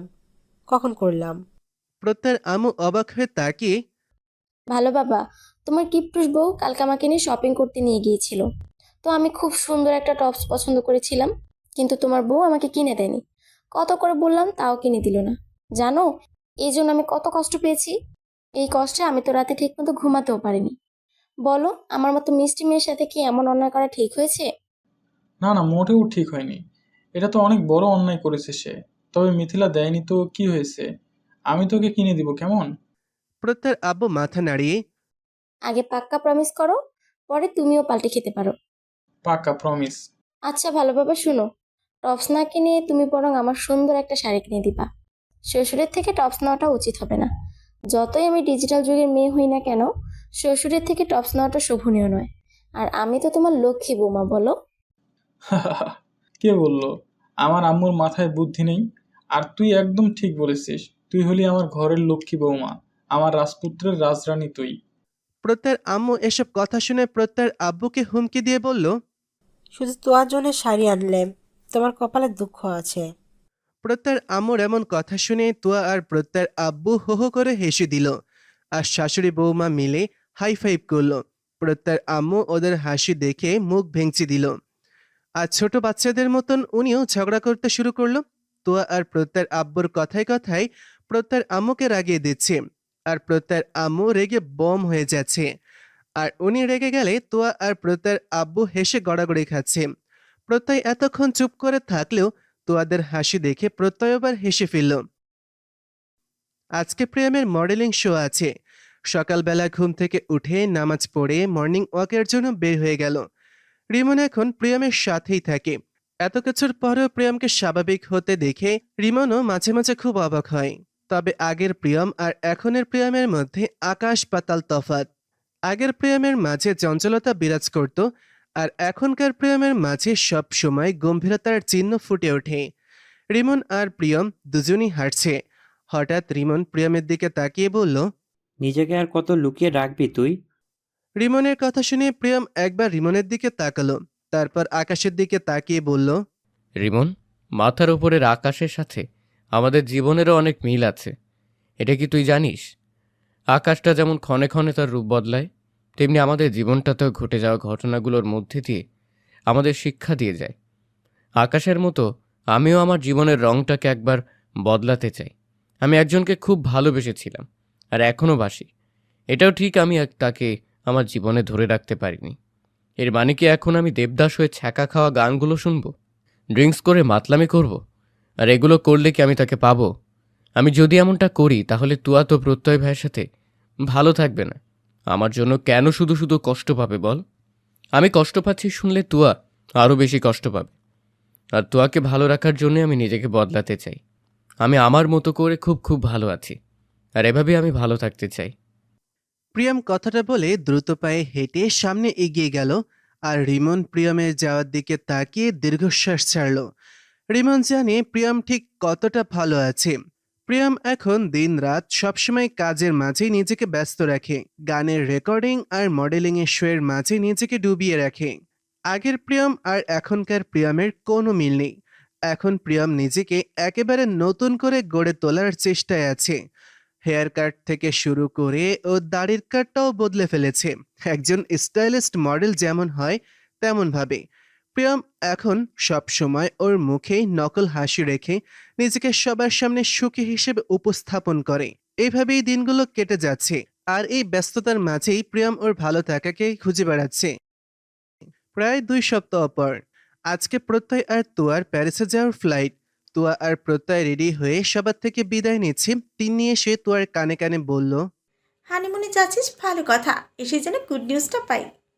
তিন্নির কথা শুনে তুয়া চোখ গরম করে ওর দিকে তাকালে প্রত্যয় তুয়ার পাশে থাকা এই কথাটা প্রত্যয় শুনতে একটুও কষ্ট হয়নি। এরপর সবার থেকে বিদায় নিয়ে ওরা এয়ারপোর্টের দিকে রওনা দিল। এই প্রথম তুয়া ওর বাবা মাকে ছেড়ে এত দূরে কোথাও যাচ্ছে, আবার ওর স্বপ্নের শহর প্যারিসও যেতে পারছে। এজন্য মন খারাপের সাথে একটা ভালো লাগাও কাজ করছে ওর মনে। তুয়া এতদিন পর মুক্ত বাতাসে প্রাণ ভরে নিঃশ্বাস নিচ্ছে। প্রত্যয় তুয়ার দিকে তাকিয়ে বলল, তোকে দেখে খুব এক্সাইটেড মনে হচ্ছে। প্রত্যয়ের করা সব কষ্টটা এখন যেন সার্থক হলো। তুয়ার মুখের হাসিটার জন্য প্রত্যয় তুয়াকে নিয়ে যাচ্ছে। আর প্রিয় মানুষটার সাথে আলাদা করে একটু সময় কাটাতে কেই না চায়। প্রত্যয় ওদের সম্পর্কটাকে স্বাভাবিক রূপ দিতে চায়।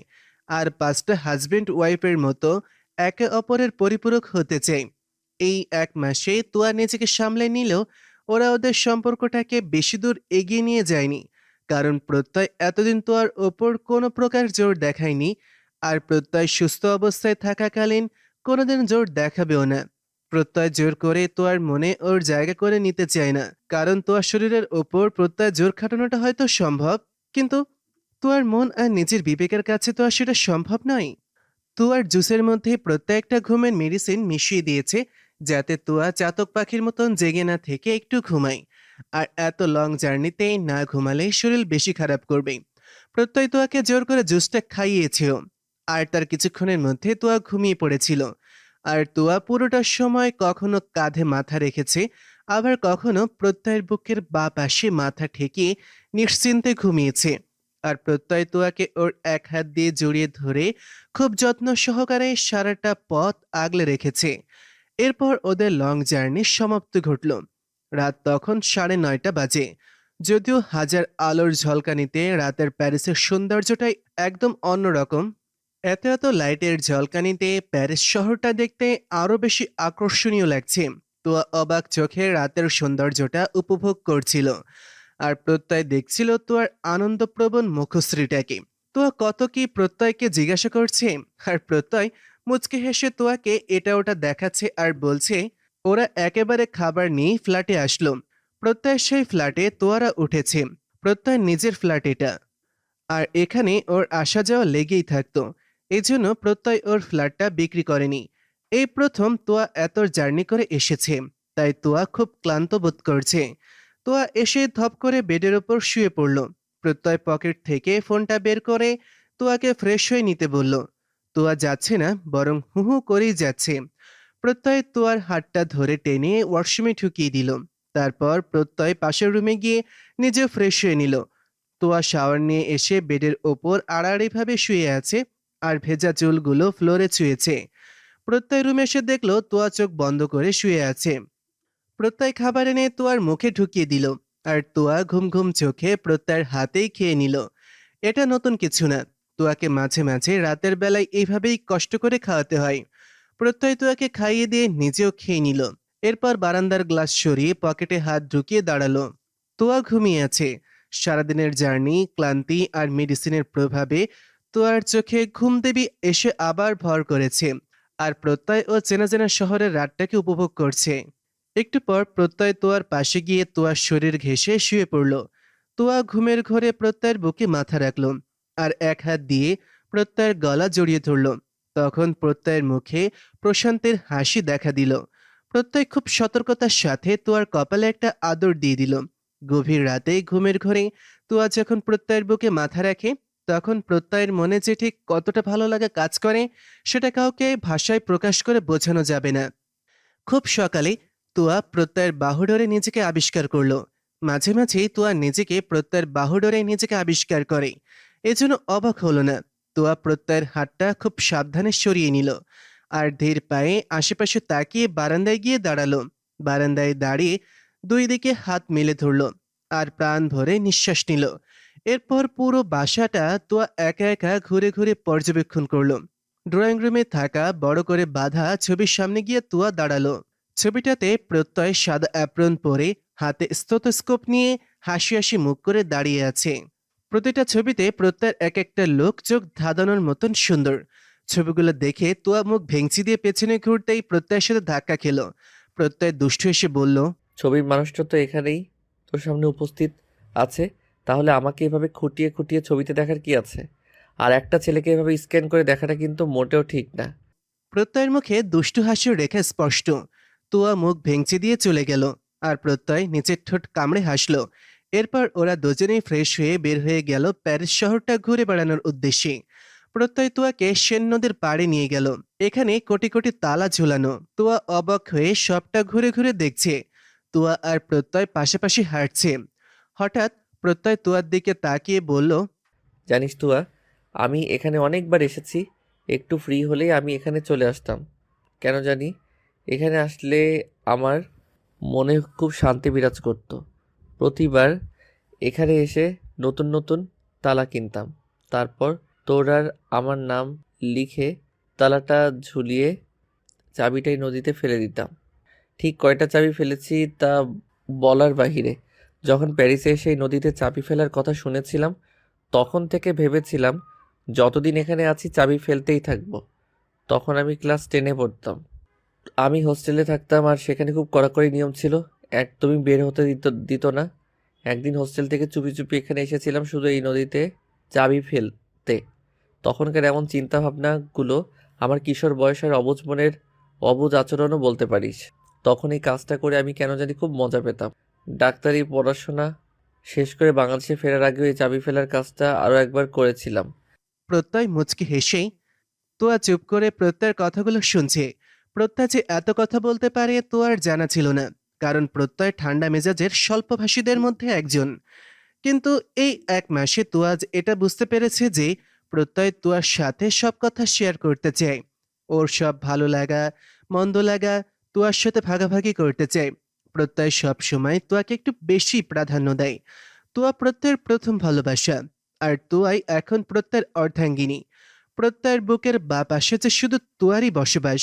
এজন্য হয়তো প্রত্যয়ের মনে তোয়ার জায়গাটা সবসময় স্পেশালভাবে তৈরিকৃত। কিন্তু তাছাড়া সবার সাথে প্রত্যয় প্রয়োজনের বেশি খুব একটা কথা বলে না। এটা তোয়া খুব ভালোভাবে খেয়াল করেছে। এরপর দুজনে আরো বেশ কয়েকটা জায়গা ঘুরে ফিরে দেখলো। প্রত্যয় কোথায় কি করত, কোথায় থাকতো, কোন কলেজে পড়েছে, এসব তোয়াকে দেখিয়ে তারপর বাসায় ফিরে গেল। আজকে সন্ধ্যার পর একটা পার্টি আছে, সেখানে প্রত্যয়ের ব্যাচের সব ডাক্তাররা উপস্থিত থাকবে। দুপুরে বাইরে থেকে ওরা খেয়ে এসেছে, এজন্য বাইরে থেকে এসেই দুজনে ফ্রেশ হয়ে নিল। তোয়া বেডের ওপর বসে এক মনে চুল আঁচড়াচ্ছিল। প্রত্যয় কিছু একটা ভেবে তোয়ার কোলে মাথা রেখে শুয়ে পড়ল। প্রত্যয় ভেবেছিল তোয়া রেগে যাবে, কিন্তু তোয়া সেরকম কোনো কিছুই করল না, বরং প্রত্যয়কে অবাক করে দিয়ে প্রত্যয়ের মাথার ঘন চুলের মাঝে তোয়া ওর আঙুল চালালো। প্রত্যয় খুব সাবধানতার সাথে ওর চোখের কোণায় জমে থাকা পানিটা মুছে নিল আর উপর হয়ে তোয়ার কোমর জড়িয়ে শুয়ে পড়ল। আর প্রত্যয় মনে মনে বলল, ভালোবাসি রে জান পাখিটা, আমি তোকে খুব বেশি ভালোবাসি। আমার সবটুকু ভালোবাসা আমি তোকে দিতে চাই। আর জানিস, আমার এই অবুঝ মনটা বারবার তোর একটু ভালোবাসা পেতে চায়। আমার না তোর থেকেও এক সিন্ধু ভালোবাসা পাওয়ার বড্ড ইচ্ছে হয়। তুই যদি না পারিস তাহলে এক সিন্ধুর না হোক, আমাকে তুই এক বিন্দু ভালোবাসা দে না রে। আমি তোর এক বিন্দু ভালোবাসাটুকুকেই সযত্নে আমার সব ভালোবাসাটুকু দিয়ে আগলে রাখবো। খুব ভালোবাসি রে আমি আমার মিষ্টি বউটাকে। তুয়া পাখি, তুই কবে বুঝবি যে আমি তোকে সত্যি খুব ভালোবাসি? প্রত্যয়ের মাথায় তোয়া এখনো আঁকিবুকি করে যাচ্ছে। তোয়ার হাতের পরশে প্রত্যয়ের দু চোখ জুড়ে ঘুম নেমে এলো। অল্প কিছুক্ষণের মধ্যেই প্রত্যয় ঘুমিয়ে গেল। তোয়া ওইভাবেই বসে আছে, কিন্তু তোয়ার দৃষ্টি সিলিং ফ্যানের দিকে। তোয়ার মাথায় যেন এখন এত এত টেনশনের বোঝা চেপে বসে আছে। নিজে নিজে তোয়া অনেক কথা ওর মনে মনে আওড়াতে থাকলো। তারপর একটার সময় হাজার রকমের চিন্তা মাথা থেকে ঝেড়ে ফেলে তোয়া নিজের ঘুমের দেশে পাড়ি দিল। সন্ধ্যার একটু আগে প্রত্যয়ের ঘুম ভেঙেছে। প্রত্যয় ওর পিঠে ভারী কিছু অনুভব করলো, আর উঠতে গিয়ে উঠতে পারল না। প্রত্যয় বুঝতে পারলো তোয়ার কোলে মাথা রেখে এতক্ষণ নিশ্চিন্ত ঘুমিয়েছিল, আর তোয়া এইভাবে বসে থাকতে থাকতে নিজেও ঘুমিয়ে গেছে। তোয়া শেষ পর্যন্ত প্রত্যয়ের পিঠকেই ওর বালিশ হিসেবে ব্যবহার করেছে। তোয়ার এমন কাণ্ডে প্রত্যয় হাসল। তারপর তোয়াকে ডেকে তুলল, আর এভাবে ঘুমালে তো ঘাড়ে ব্যথা পাবে। এরপর দুজনে ফ্রেশ হয়ে নিল। হালকা কিছু নাস্তা সেরে সন্ধ্যায় সেই পার্টির জন্য প্রত্যয় আর তোয়া রেডি হয়ে নিল। রাত প্রায় 11:32 বাজে। প্রত্যয় আর তোয়া পার্টি থেকে কেবল বাসায় ফিরছে। আর আসার পর থেকে প্রত্যয় কেমন যেন করছে। একবার উঠছে, একবার বসছে, পুরো রুম জুড়ে পায়চারি করছে, বারবার মুখে পানির ঝাপটাও দিচ্ছে। আর পানির ঝাপটা দেওয়ার ফলে কপালে পড়ে থাকা চুলগুলো ভিজে গেছে। তবুও প্রত্যয় যেন কিছুতেই শান্তি পাচ্ছে না। বারবার ওয়াশরুমে গিয়ে প্রত্যয় বমি করার চেষ্টা করছে, কিন্তু দুর্ভাগ্যবশত এখনো বমিও হচ্ছে না। তোয়া প্রত্যয়ের পেছন পেছন হাঁটছে আর বারবার প্রত্যয়কে জিজ্ঞেস করছে কি হয়েছে, কিন্তু প্রত্যয় তোয়াকে কিছুই বলছে না। প্রত্যয়ের এমন ব্যবহারে তোয়া রেগে গিয়ে বলল, কি হয়েছে তোমার? সমস্যা কি? আমাকে বলছো না কেন? তুয়া রাগে চোটে প্রত্যয়ের কলার চেপে ধরেছে। প্রত্যয় অসহায় দৃষ্টিতে তুয়ার দিকে তাকিয়ে বলল, তুয়া প্লিজ এখন তুই অন্য রুমে চলে যা। আমার আপাতত মাথা কাজ করছে না। ক্ষণিকের সুখের কথা ভেবে আমি সারা জীবন তোর কাছে অপরাধী হয়ে থাকতে পারবো না। প্লিজ এখন তুই যাই রুম থেকে। প্রত্যয় বেডে বসে মাথা নিচু করে ও চুলগুলো শক্ত করে 2 হাতের মুঠে চেপে রেখে, কি সমস্যা কি তোমার? হঠাৎ এসব বলছো কেন? আর বুঝিয়ে না বললে কিভাবে বুঝবো আমি? এমন অস্বাভাবিক আচরণ করছো কেন তুমি?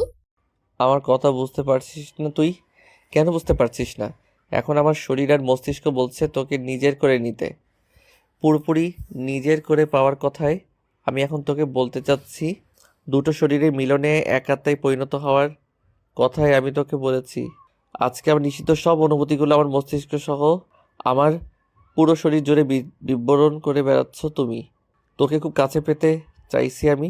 এবার তো বুঝেছিস আমার কথার মানে। এবার যা তুই, এখন এই রুম থেকে যা। আমি ঝোঁকের বসে ভুল করতে চাচ্ছি না। প্রত্যয় এই প্রথম একটু জোরেই কথাগুলো বলল তুয়াকে। প্রত্যয়ের এমন কথা শুনে তুয়া শান্ত দৃষ্টিতে প্রত্যয়ের দিকে তাকিয়ে আছে, আর প্রত্যয় চুপ করে বসে আছে। তুয়া প্রত্যয়ের সামনে গিয়ে দাঁড়ালো আর 2 হাত দিয়ে প্রত্যয়ের মুখটা তুলল। প্রত্যয় চোখে চোখ রেখে শান্ত সুরে বলল, হঠাৎ এমন করার কারণ কি? প্রত্যয় একবার তুয়ার দিকে তাকিয়ে নিজেকে শান্ত করে বলল, আমি তোর কাছে কোনো কিছু লুকাইনি, আজকেও কিছু লুকাবো না। আসলে পার্টিতে আমার খাবারে আমার বন্ধুরা দুষ্টামি করে শরীরে উত্তেজনা সৃষ্টিকারী মেডিসিন মিশিয়েছিল, আর আমি না জেনে সেটা খেয়ে ফেলেছি। এখন আমার নিজেকে পাগল পাগল মনে হচ্ছে। তোর সাথে এমন ব্যবহার করা আমার মোটেও উচিত হয়নি। এজন্য আমি সরি। প্লিজ তুই রাগ করিস না, আমি সত্যি সরি। আর এমন হবে না। প্রত্যয় অসহায় দৃষ্টিতে তাকিয়ে। তুয়া অবাক হয়ে প্রত্যয়ের দিকে তাকিয়ে আছে। আর ওর হতচ্ছাড়া বন্ধুগুলো এত অসভ্য কেন? এগুলো কোন পর্যায়ের অসভ্যতামি? বন্ধুরা ফাজলামি করবে এটা সাধারণ ব্যাপার। এটাও মনে রাখতে হবে, ফাজলামি করবে ভালো কথা, তবে সেটা লিমিটের মধ্যে। প্রত্যয়ের বন্ধুদের করা এসব ফাজলামি মোটেও ভালো না, কারণ এখন মেডিসিনের প্রভাবে বেশি উত্তেজিত হয়ে গেলে মস্তিষ্কে রক্তক্ষরণ হতে পারে। প্রত্যয় এখন নিজেকে স্বাভাবিক রাখার চেষ্টা করছে, বারবার মনোযোগ অন্যদিকে ঘোরানোর চেষ্টা করছে। প্রত্যয় কিছু সময় নিশ্চুপ থেকে বলল, আমি রক্ত মাংসে গড়া মানুষ, আমারও তো কিছু চাওয়া পাওয়া আছে। আমি আবেগের বশবর্তী হয়ে এখন কোনো পদক্ষেপ নিতে চাই না, কারণ একটা ভুল হতে পারে আমার সারা জীবনে আফসোসের কারণ। তুয়া, আমি আমাদের বৈবাহিক জীবনের পথ চলার শুরুটা আবেগের বশীভূত হয়ে ভুল পথ অবলম্বন করে শুরু করতে চাই না। আজকে রাতটা আমি অন্য রুমে চলে যাচ্ছি। আর আমি যত বড় ডক্টর হই না কেন, আমিও তো একটা ছেলে। সবসময় যে নিজেকে কন্ট্রোল করার ক্ষমতা আমার হাতে থাকবে এমনটাও কিন্তু নয়। তুয়া প্রত্যয়ের সব কথা মন দিয়ে শুনল। আসলে প্রত্যয়ের কথাগুলোতে যুক্তি আছে। তুয়া প্রত্যয়ের সামনে এসে বলল, তুমি তো বিবাহিত, তাহলে এত সমস্যা কিসের? তোমার তো বউ আছে, তাহলে কন্ট্রোলের কথা আসছে কোথা থেকে? প্রত্যয় শান্ত সুরে, তুই কি বলছিস? তোর মাথা ঠিক আছে? বউ আছে তো কি হয়েছে? বউ থাকলে যে তাকে খুবলে খেতে হবে এমনটা তো না। আমি তো সেটা বলিনি। আমার জন্য তো তুমি এতদিন অনেক স্যাক্রিফাইস করলে, এবার আমাকেও আমার কিছু দায়িত্ব পালন করতে দাও।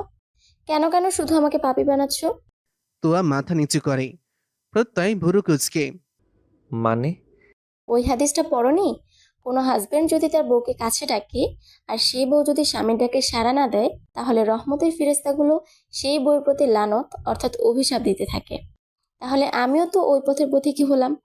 আমাকে তুমি বেহায়া মেয়ে ভেবো না। আমি তোমার কথা ভেবেই এতগুলো কথা বললাম। আমি মুসলিম ঘরের মেয়ে, এসব হাদিস কিন্তু এমনি এমনি হয়নি। প্লিজ আমাকে তুমি ভুল বুঝো না। তুয়া মাথা নিচু করেই। প্রত্যয় নিশ্চুপ। প্রত্যয় আর কোনো কথা বলল না, টাওয়াল নিয়ে ওয়াশরুমে চলে গেল। তুয়া মুখে যতই কথা বলুক, প্রত্যয় তবুও চায় না এমনভাবে তুয়াকে কাছে পেতে। প্রত্যয় শাওয়ারের নিচে দাঁড়িয়ে আছে। প্রায় 30 মিনিট হয়ে গেছে। তুয়া 2 বার দরজায় নক করেছে, কিন্তু প্রত্যয় কোনো সাড়া শব্দ নেই। তো অনবরত নক করেই যাচ্ছে, কারণ 30 মিনিটের জায়গায় এখন 56 মিনিট হতে চলল। তুয়া এবার ভয়ে কেঁদেই দিয়েছে। তুয়া কাঁদছে আর প্রত্যয়কে ডাকছে, কিন্তু প্রত্যয় দরজাটাও খুলছে না আর কোনো সাড়া শব্দও করছে না। তুয়ার মনে কেন জানি একটা অজানা ভয় এসে হানা দিচ্ছে। তুয়া কেঁদেই বলল, আমি মন থেকে তোমাকে পারমিশন দিয়েছি। আমিও নতুন করে এবার শুরু করতে চাই। তুমি প্লিজ ওয়াশরুম থেকে বের হও। তুমি যেমনটা বলবে তেমনটাই হবে। আমি তোমাকে একবারই আর কিচ্ছু বলবো না। প্লিজ আমার উপর রাগ করো না। প্রত্যয় নিশ্চুপ। প্লিজ তুমি বের হও। আমাকে যদি এক বিন্দুতে পরিমাণ ভালোবেসে থাকো তাহলে প্লিজ বের হও। আমার ভয় লাগছে। প্লিজ আমার কথায় তুমি আর রাগ করো না, বের হও। প্রত্যয় দরজা খুলে দিল। তুয়া ওয়াশরুমের দরজাতে দাঁড়িয়ে প্রত্যয়ের বুকে ঝাঁপিয়ে পড়ল। তুয়ার আচানক এভাবে ঝাঁপিয়ে পড়াতে প্রত্যয় ওয়াশরুমের দরজা ধরে নিজেকে সামলে নিল। তুয়া ভয় পেয়ে শব্দ করে কাঁদছে। প্রত্যয় চুপ করে আছে। তুয়া প্রত্যয়কে ছেড়ে দিল আর ওর হাত টেনে সোফাতে বসালো। তুয়া টাওয়াল এনে প্রত্যয়ের মাথা মুছে দিল। তুয়া নাক টেনে কেঁদে যাচ্ছে আর প্রত্যয় তুয়ার কান্না দেখছে। তুয়া প্রত্যয়ের হাতে ড্রেস ধরিয়ে দিয়ে ওকে ওয়াশরুমে পাঠিয়ে দিল। এরপর তুয়া রান্নাঘরে গিয়ে কড়া করে চা আনলো। প্রত্যয় বের হয়ে বেডের উপর শুয়ে পড়ল। তুয়া এসে প্রত্যয়ের হাতে চায়ের কাপ ধরিয়ে দিল। প্রত্যয়ের ভেজা কাপড়গুলো তুয়া বারান্দায় মেলে দিয়ে আসলো। এরপর হুট করে তুয়া প্রত্যয়ের কোলে বসে পড়ল আর ঘাড় ঘুরিয়ে প্রত্যয়ের দিকে তাকিয়ে বলল, প্রথম ভালোবাসার কথা কখনো একেবারে ভোলা যায় না। মনের কোনো এক কোণে সেটা রয়েই যায়। তুমি আমার প্রথম ভালোবাসার মানুষ নও, কিন্তু তুমি আমার হাজব্যান্ড। আর হাজব্যান্ড হলো একটা মেয়ের বর্তমান, অতীত, ভবিষ্যৎ। তুমি কেন আমার বিবেকের কাছে আমাকে খারাপ বউ বানাচ্ছ? আমি তো তোমাকে আমার হাজব্যান্ড হিসেবে মেনে নিয়েছি। আমি তোমার বউ, সেক্ষেত্রে তোমার সব দায়িত্ব তো আমারই। আজকের পর থেকে আমি খুব ভালো বউ হয়ে দেখাবো। তুমি দেখে নিও, আমার নামে তুমি তখন আর কোনো অভিযোগ করতে পারবে না। অনেক কাহিনী তো হলো, আমি এবার সবকিছু স্বাভাবিক করতে চাই, সাথে আমাদের এই পবিত্র সম্পর্কটাকে নতুন রূপ দিতে চাই। তুয়া কথাটা বলে প্রত্যয়ের কপালে আদর দিল। প্রত্যয়ের চোখে পানি ছলছল করছে। তুয়া মুচকি হেসে প্রত্যয়কে জড়িয়ে ধরল। প্রিয়মকে তুয়া হারিয়েছে, কিন্তু প্রত্যয়কে কিছুতেই হারাতে পারবে না। তুয়া এখন নিজের বিবেকের কথা শুনছে। এই একটা মাস তুয়া নিজেই নিজের কাছে প্রশ্নবিদ্ধ ছিল, আর শেষ পর্যন্ত এটাই সিদ্ধান্ত নিয়েছে যে তুয়া কোনোভাবে প্রত্যয়কে আর কষ্ট পেতে দেবে না। প্রিয়মের এই শেষ চাওয়াটাও তুয়াকে পূরণ করতেই হবে। আর প্রিয়মের শেষ চাওয়াটা ছিল প্রত্যয়কে ভালো রাখা। তুয়া শুধু প্রিয়মের কথা রাখতে না, বরং মন থেকে প্রত্যয়কে হাজবেন্ড হিসেবে মেনে নিয়েছে। তুয়া ওর ভাগ্যকে মেনে নিচ্ছে। ওর আর প্রত্যয়ের পবিত্র সম্পর্কটাকে মূল্য দিতে চাচ্ছে। তিনজনে এভাবে আর কত দগ্ধ হবে। কেউ ভালোবাসার মানুষ পেয়েও কষ্ট পাচ্ছে, আর কেউ না পেয়েও কষ্ট পাচ্ছে। এভাবে তো আর সারা জীবন চলে না। কঠিন বাস্তবতার সম্মুখীন তো ওদের হতেই হবে। একদিন না একদিন এই নিষ্ঠুর খেলার সমাপ্তি তো ঘটাতেই হবে। এজন্য তুয়া এই পথটাকে বেছে নিয়েছে। তুয়ার কথাগুলো শুনে প্রত্যয় তুয়াকে আরো শক্ত করে জড়িয়ে ধরল। প্রত্যয় এখন যেন ওর বাকশক্তি হারিয়ে ফেলেছে। এতদিনের চাওয়াটাও যে এমন অনাকাঙ্ক্ষিত মুহূর্তে এসে পূরণ হয়ে যাবে, এটা প্রত্যয় কল্পনাও করেনি। প্রত্যয় মনে মনে আল্লাহর কাছে লাখ লাখ শুক্রিয়া জানাচ্ছে। তুয়া যে এত দ্রুত নিজেকে সামলে নেবে, এত সহজে সবটা মেনে নেবে, এটা প্রত্যয় কল্পনাতেও ভাবেনি। তুয়া প্রত্যয়ের কানে কানে বলল, তাই বলে এত সহজে আমার নাগাল পাবেন না ডক্টর সাহেব। এর জন্য কিন্তু মূল্য দিতে হবে। এর জন্য আপনার কি লাগবে শুনি? আমি আপনাকে সব মূল্য দিতে রাজি আছি, আর সেটা বিনা বাক্যে। প্রত্যয় তুয়ার নাক টেনে, একটা ফুল গাছকে অনেক যত্ন করার পর একটা পবিত্র ফুলের কলি ফুটে, তেমনি আমার শরীরটাকেও আমি কত সাবান, লোশন, কত কি ব্যবহার করে কত যত্ন করেছি। আর আপনি এসে এত সহজে সবটা নিজের দখলে করে নেবেন, আমি তা তো হতে দিব না। তুয়ার মুখে দুষ্টু হাসি। ওহো, তাই তো। এখন কি চাই বলুন তো? কি করলে আমার ফুলটাকে আমি চিরদিনের জন্য শুধু আমার করে পাবো? প্রত্যয় তুয়ার কাঁধে থুতনি রেখে, এই জন্য বিল পরিশোধ করতে হবে আপনাকে, আর এর মূল্য হিসেবে আপনাকে অমূল্য কিছু দিতে হবে। সেটা আর কোনোদিনও ফেরত চাইতে পারবেন না, আর না অন্য কাউকে দিতে পারবে। আপনার কি চাই সেটা তো বলুন।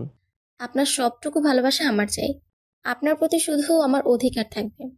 কোনোভাবেই আমাকে দূরে সরিয়ে দেওয়া যাবে না। আমি ছাড়া আপনার এই বুকের বাঁ পাশে আর অন্য কাউকে জায়গা দেওয়া যাবে না। এবার বলুন, দিতে পারবেন কিনা? রাজি থাকলে এক চাপুন, আর না হলে দুই চাপুন। প্রত্যয় তুয়ার দুই গাল ধরে আদরের স্বরে, তাই বুঝি? আমার বুকের বাঁ পাশে শুধু আমার তোয়া পাখিটা আছে, আর সেই থাকবে সারা জীবন। তুই তো আমার হৃৎপিণ্ড। একটা মানুষ যেমন তার হৃৎপিণ্ড ছাড়া বাঁচতে পারে না, তেমনি আমি তোকে ছাড়া একেবারে নিঃস্ব। আমি যে তোকে ছাড়া বাঁচার কথা ভুলেও কল্পনাতে আনতে পারি না। ঠিক আছে বৎস, তোমার এই আবদারখানা মঞ্জুর করা হলো। তারপরেও বলবো, ডক্টর সাহেব, তুমি আমার মন পাবে কিন্তু শরীর পাবে না। ও তাই না বালিকা? তোর মনটাই আমার বড্ড বেশি প্রয়োজন। শরীর হিসাবটা না হয় তোলাই রইল। প্রত্যয় কথাটা বলতে বলতে তুয়ার কাঁধে একটা কামড় বসিয়ে দিল। তুয়া চোখ মুখ খিচে প্রত্যয়ের দিকে তাকিয়ে থাকলো। প্রত্যয়ের মুখে দুষ্টু হাসি, আর ওর চোখে মুখে সুখের আভাস। তুয়া প্রত্যয়ের বুকে একটা কিল বসিয়ে বলল, তোমাকে যতটা ভদ্র মনে হয় তুমি মোটেও ততটা ভদ্র নও। তোমাকে দেখে সবাই ভাবে তুমি শান্ত আর ভদ্র ছেলে। এটা একদম ভুল তথ্য। তুমি খুব দুষ্ট একটা ছেলে। অনেকে বলে যে দেখতে যত বেশি ভদ্র, চার দেওয়ালের মাঝে সে তত বেশি দুষ্ট। তুমিও তেমন। তুয়া মুখ ভেঙচি দিয়ে তুয়ার কথা শুনে প্রত্যয় হো হো করে হেসে দিল। তুয়া প্রত্যয়ের এমন মন খোলা হাসি খুব কম সময় দেখেছে। প্রত্যয় হাসলে যে ওকে দেখতে এতটা সুন্দর দেখায় এটা তুয়ার জানা ছিল না। আর এটাও সত্যি, তুয়া প্রত্যয়কে ভালোভাবে কোনোদিন খুঁটিয়ে দেখেইনি। এজন্য প্রত্যয়ের বিষয়ে অনেক কিছুই তুয়ার অজানা থেকে গিয়েছে। তুয়া প্রত্যয়কে এভাবে হাসতে দেখে নিজেও হেসে দিল। তুয়া প্রত্যয়ের কোল থেকে নামার জন্য ছটফট করছে, আর প্রত্যয় তুয়াকে শক্ত করে জড়িয়ে ধরে আছে। প্রত্যয় ছোটার জন্য কানের কাছে মুখ নিয়ে স্লো ভয়েসে বলল, এতদিন আপনি আমার নাগালের বাইরে ছিলেন, এখন থেকে আপনি শুধু আমার পাখি। এবার থেকে আমার বুকের বাঁ পাশে আপনাকে বন্দি করে রাখব, আর কোথাও আপনাকে যেতে দিব না। এবার থেকে এই দুষ্ট ছেলেটার সব অত্যাচার আপনাকে সহ্য করতে হবে, বুঝলেন বাবুরাম্মু? তুয়া আর প্রত্যয় মিলে ঠিক করলো আর পাঁচটা হাজব্যান্ড ওয়াইফের মতন ওদের সম্পর্কটাও এবার স্বাভাবিক করে নেবে। এরপর প্যারিসে আর কিছুদিন থেকে ওরা বাংলাদেশে ফিরে গেল। মাঝে মাঝে দুজনে ঘুরতে যাওয়া, তুয়া ছোট ছোট আবদার, খুনসুটি, ঝগড়া এসব করে ওদের দিন কাটছে। তুয়া ওর মতন করে পড়াশোনা চালিয়ে যাচ্ছে। প্রত্যয় হসপিটালে যতই ব্যস্ত থাকুক, তার মধ্যেও তুয়ার প্রতি প্রত্যয়ের ভালোবাসাটা একটুও কমেনি, বরং দিন দিন আরও বেড়ে গেছে। তুয়া এখনো প্রত্যয়কে ওর সে ছোটবেলার পুতুলের ব্রেসলেটটাকে সযত্নে তুলে রাখতে দেখেছি। তুয়া এখন জানি কেন প্রত্যয়কে প্যারিসে যেতে হয়েছিল। তুয়া এটাও জানি প্রত্যয় ছোটবেলা থেকেই ওকে ভালোবাসে। তুয়া প্রত্যয়ের ডায়েরি পড়ে আরও অনেক অজানা তথ্য জেনেছে, সেগুলো তুয়ার কাছে একদম অজানা ছিল। তুয়া ছোটবেলায় প্রত্যয়ের যে হাতে কামড় দিয়েছিল সেই দাগটা আজও রয়ে গেছে, আর এটা নিয়ে প্রত্যয় তুয়াকে খেপাতে থাকে। তুয়া রেগে গেলে প্রত্যয় তখন মুচকি হাসে। এখন প্রত্যয় আর তুয়া যথেষ্ট সুখী। ওদের দুজন দুজনের প্রতি রয়েছে অসীম ভালোবাসা আর অগাধ বিশ্বাসের সমাহার। প্রায় 6 বছর পর। মাম্মা, আমি বাবার সাথে কথা বলবো। এখনই বাবাকে ফোন দাও। এখন মানে এখনই। তোমার বাবা এখন ব্যস্ত আছে। তোমার বাবা তোমার সাথে পরে কথা বলবে। এখন তাড়াতাড়ি খেয়ে নাও আর লক্ষ্মী ছেলের মতো ঘুমিয়ে পড়ো তো আব্বু। না না, আমি আগে বাবার সাথে কথা বলবো। তুমি ফোন দাও, এখনই ফোন দাও বাবাকে। বাপের মতোই খাটাস হচ্ছে দিন দিন। মন চাই আমি এদের অত্যাচারে বনবাসে চলে যাই। তুয়া মনে মনে। তুয়া ওর ছেলের জেদের কাছে হার মানল আর প্রাণের বাবাকে ভিডিও কল করলো। প্রাণ তুয়ার হাত থেকে ফোন কেড়ে নিল। ফোনের অপর পাশের মানুষটা কল রিসিভ করলো। তবুও প্রাণের মুখে হাসির রেখা দেখা দিল না। তুয়া ওখানে আর না থেকে চলে গেল, আর প্রাণ ওর বাবার সাথে কথা না বলে চুপ করে থাকলো। প্রাণের মুখে গম্ভীরতার ছাপ স্পষ্ট। ওর অসম্ভব মায়াবী চোখ দুইটা আর গোলুমোলু দুইটা গাল, আর রাগে নাক আর ফর্সা কান দুইটা লাল হয়ে আছে। প্রাণকে এখন দেখেই বোঝা যাচ্ছে সে কোন কারণে রেগে আছে। আর একবার রেগে গেলে ওর রাগ ভাঙাতে সবার কাল ঘাম ছুটে যায়। এতটুকু একটা বাচ্চা, কিন্তু ওর রাগ আর জেদের দিক দিয়ে সবাই ওর কাছে কাবু। প্রাণ ঠিক কার মতন হয়েছে এটা বলা মুশকিল, কারণ প্রাণকে এখন দেখেই বোঝা যায় প্রাণ বড় হলে একদম স্ট্রং পার্সোনালিটির একজন মানুষ হবে, যেটা এই বয়সের বাচ্চাদের মধ্যে দেখা যায় না বললেই চলে। প্রাণকে চুপ থাকতে দেখে ওর বাবা হাসি হাসি মুখে আদরে সুরে বলল, আমার প্রিন্স চার্মিং কি করছে? সে কি খেয়েছে নাকি এখনো না খেয়ে আছে শুনি? প্রিয়ম হাসি হাসি মুখে, বাবা, আমি এই শুধু দুইটা কথা বলবো। তুমি কি 2 দিনের মধ্যে দেশে আসতে পারবে? হঠাৎ এমন কথা বলছো কেন সোনা বাবাটা? হ্যাঁ, আর না হলে না বলে দাও। আর তাও বলতে না পারলে আমি এখন রাখছি। হ্যাঁ, না না বাবা, আমি আসবো তো বাংলাদেশে, 2 দিনের মধ্যেই আসবো। লাফিয়ে উঠে, সত্যি? হুম। ইয়াহু! প্রাণ খুশিতে লাফাচ্ছে, আর প্রিয়ম প্রাণের মুখ পানে চেয়ে আছে। এই প্রাণ এখন প্রিয়মের বেঁচে থাকার অবলম্বন। এই 6 বছরে অনেক কিছু বদলে গেছে, আরো কত সত্যের উন্মোচন ঘটেছে। প্রিয়ম যে যারুর সন্তান না, এটা প্রিয়মের মা নিজের মুখে স্বীকার করেছে। স্বার্থের লোভে আর অহংকারে বশীভূত হয়ে উনি প্রিয়মকে জারজ সন্তান বলেছিল, কিন্তু এটা সম্পূর্ণরূপে মিথ্যা। প্রিয়ম ওর ফুপির সন্তান না। প্রিয়মের ফুপির ছেলে 1 মাস বয়সে মারা গেছে, আর সেই ছেলেকে উদ্দেশ্য করে প্রিয়মের ফুপি ওই চিঠিটা লিখেছিল, আর এই চিঠিটাকেই প্রিয়মের মা তোয়াকে দেখিয়েছিল। পরে প্রিয়মের ফুপি এসে সব সত্যিটা সবাইকে জানিয়েছিল। এত কিছুর পরও প্রিয়ম ওর আম্মু আব্বুকে কিছুই বলেনি। রশ্মির সাথে প্রিয়মের বিয়ে দেবে বলে ওনারা রশ্মির বাবার থেকে অনেক টাকা নিয়েছিল। ব্যাংক থেকে লোন নিয়ে নিজেদের বিজনেস দাঁড় করাতে চেয়েছিল। ভাগ্যের পরিহাসে বিজনেসে লস গেল, আর প্রিয়মের সাথে রশ্মির বিয়েটা হলো না। তাই রশ্মির বাবা প্রিয়মের বাবার নামে কেস ফাইল করে, আর এইভাবে চারিদিক থেকে ধস নেমে প্রিয়মের বাবা রাস্তায় নেমে দাঁড়ায়। ব্যাংক থেকে লোকেরা এসে ওদের বাড়িটাও দখল করে নেয়। ওনারা এখন জান্নাতের বাগান নামক বৃদ্ধাশ্রমটাই থাকে। একটা সময় ওনারা এসে বৃদ্ধাশ্রমের মানুষগুলোকে ছোট লোক বলে আখ্যায়িত করেছিল। প্রিয়ম সবটাই এখন ফিরিয়ে দিয়েছে, ওর বাবা মায়ের হারিয়ে যাওয়ার সম্পদ, কিন্তু ওনারা এখন অনুশোচনা নামক আগুনে দগ্ধ। এত সম্পদ ফিরে পাওয়ার পরও ওনারা ইচ্ছে করে বৃদ্ধাশ্রমে থাকে। এটা ওনাদের অনুশোচনার ফল বলা যেতে পারে। আর অনুশোচনা থেকে বড় শাস্তি আর এই পৃথিবীতে নেই। মিশি আর সাদের বিয়ে হয়ে গেছে। প্রিয়ম এটাও জেনেছে যে ওর গাড়ির ব্রেক ফেল করেছিল আকাশ, আর গাড়িতে ধাক্কা দিয়ে অ্যাক্সিডেন্ট করেছিল ওর আম্মুর ভাড়া করা লোকেরা। আগের সব রহস্যের উন্মোচন ঘটেছে, আর এত সব মিথ্যার আড়ালে আর এখন সব সত্যের সূর্য উদয় হয়েছে। ওদের জীবনে এসেছে নতুন সকালের আগমন। প্রিয়ম এখন সুইজারল্যান্ডেই থাকে। ওইখানেই নতুন করে নিজের পরিচিতি তৈরি করেছে। আল্লাহর রহমতে যশ আর খ্যাতির কোনো কিছুর অভাব নেই প্রিয়মের। আর পাওয়া না পাওয়ার হিসেবের খাতা প্রিয়ম অনেক আগে চুকিয়ে ফেলেছে। আগের অতীত নিয়ে প্রিয়ম আর ভাবে না। এর মধ্যে প্রিয়ম একবার দেশে ফিরেছিল তোয়ার ডেলিভারির দিন। সেদিন প্রিয়ম নিজেকে ধরে রাখতে পারেনি। সেদিন তোয়ার জন্য ছুটে এসেছিল বাংলাদেশে। তোয়ার ডেলিভারির দিনে কয়েক মুহূর্ত আগে প্রত্যয়ের ইমার্জেন্সি একটা হার্টের পেশেন্ট আসে। তোয়ার কপালে আদর দিয়ে তোয়াকে অনেক সাহস জুগিয়েছে প্রত্যয়। এরপর তোয়াকে ওটিতে ঢুকিয়ে প্রত্যয় সে পেশেন্টের অপারেশন করতে চলে যায়। প্রত্যয় একজন ডাক্তার, সেও দায়িত্ব এড়িয়ে যেতে পারে না। আল্লাহর ওপর ভরসা আর প্রিয়মের ওপর সব দায়িত্ব দিয়ে প্রত্যয় চলে গিয়েছিল। সেদিন প্রত্যয় ওপরে ওপরে শক্ত থাকলেও কতটা যে অসহায় বোধ করেছিল এটা কেউ না বুঝলেও প্রিয়ম প্রত্যয়ের চোখকে ফাঁকি দিতে পারেনি। প্রত্যয় যাওয়া 30 মিনিট পর একটা নার্স কোলে করে ছোট্ট একটা চাঁদের কণা নিয়ে আসলো। শুভ্র টাওয়ালে পেঁচানো একটা চাঁদের কণা। প্রত্যয়ের কথা মতো নার্স প্রিয়মের হাতে ছোট্ট প্রাণকে তুলে দিয়েছিল। প্রিয়ম সেদিন খুব কেঁদেছিল। উপস্থিত সবাই প্রিয়মের কান্না দেখে কেঁদেছিল। প্রিয়ম যে ঠিক কতটা খুশি হয়েছিল সেটা ওর মুখের হাসি আর চোখের খুশির অশ্রু দেখেই সবাই বুঝেছিল। আর সেদিনই প্রিয়ম ছোট্ট বাবুর নাম রেখেছিল প্রাণ। 4 ঘন্টা পরে প্রত্যয় কোনো মতে ড্রেস বদলে দৌড়ে আসি তোয়ার কাছে। তোয়াকে কেবিনে দেওয়া হয়েছে। সবাই তোয়ার সাথে কথা বলছে, আর প্রিয়ম কেবিনের এক কোণে বসে প্রাণের দিকে তাকিয়ে আছে। প্রত্যয় তোয়ার কাছে গিয়ে নিজে একবার চেক আপ করে নিল, কোনো সমস্যা হচ্ছে কিনা জিজ্ঞাসা করলো।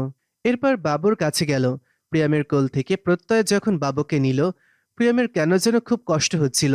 মনে হচ্ছিল প্রাণ প্রিয়মের নিজের ছেলে, আর সেই কলেজের টুকরা ছেলেকে প্রত্যয় নিয়ে যাচ্ছে। প্রত্যয় ছেলের কপালে আদর দিল আর বুকের সাথে জড়িয়ে ধরল। এরপর প্রিয়মের দিকে তাকিয়ে বলল, প্রিয়ম, আমাদের এই প্রিন্সের নাম কি দেওয়া যায় বলো তো? ও তো আপনাদের প্রাণ, ওর নাম প্রাণ রাখলে কেমন হয়? ওর নাম রাখি ওয়াসিক সাফায়েত প্রাণ। আমার নাম ওয়াসিক রায়হান প্রত্যয়। আর তোমার নাম তাশফিক সাফায়েত প্রিয়ম। আমার নামের থেকে ওয়াসিক নিলাম, আর তোমার নাম থেকে সাফায়েত নিলাম, আর আমাদের দুজনের নিকনেম প্রো থেকে নিলাম প্রাণ। আমি একা জ্বালাতন সহ্য করব তা তো হবে না, তোমাকেও ওর সব অত্যাচার সহ্য করতে হবে। এটা আমাদের দুজনেরই ছেলে, তাই না বাবাটা? এরপর থেকে প্রাণের প্রতি প্রিয়মের এক অদ্ভুত টান তৈরি হয়েছে। সুইজারল্যান্ডে যাওয়ার আগ মুহূর্ত পর্যন্ত প্রিয়ম প্রাণকে অনেকক্ষণ বুকের সাথে জড়িয়ে রেখেছিল। সুইজারল্যান্ড যাওয়ার পর প্রিয়ম ল্যাপটপের সামনে বসে প্রাণকে দু চোখ ভরে দেখত, কথা বলতো। এইভাবেই দিন যেতে যেতে 6টা বছর কেটে গেল। আগে প্রিয়ম একা কথা বলতো, আর এখন সে ছোট্ট প্রাণ প্রিয়মের সাথে হাজার হাজার কথার ঝুলি খুলে বসে। প্রিয়মের প্রতি প্রাণের অদ্ভুত একটা টান আছে। কয়েক ঘন্টা দুজন কথা না বললে যেন পাগল হয়ে যায়। বেশ কয়েকদিন ধরে প্রাণ বায়না ধরেছে প্রিয়মকে দেশে আসতে হবে, আর প্রিয়মকে রাজি করানোর জন্য প্রাণ না খেয়ে আছে। আর প্রিয়ম ছেলের আবদার মেটাতে এবার দেশে ফিরতে রাজি হয়েছে। 2 দিন পর প্রিয়ম বাংলাদেশে আসলো। তুয়া আর প্রাণ এয়ারপোর্টে এসেছে প্রিয়মকে নিতে। প্রিয়ম টলি হাতে নিয়ে সামনের দিকে এগোতে প্রাণ দৌড় দিল প্রিয়মের দিকে। প্রাণকে দেখে প্রিয়ম হাঁটু গেড়ে বসে পড়ল আর প্রাণ প্রিয়মের বুকে ঝাঁপিয়ে পড়ল।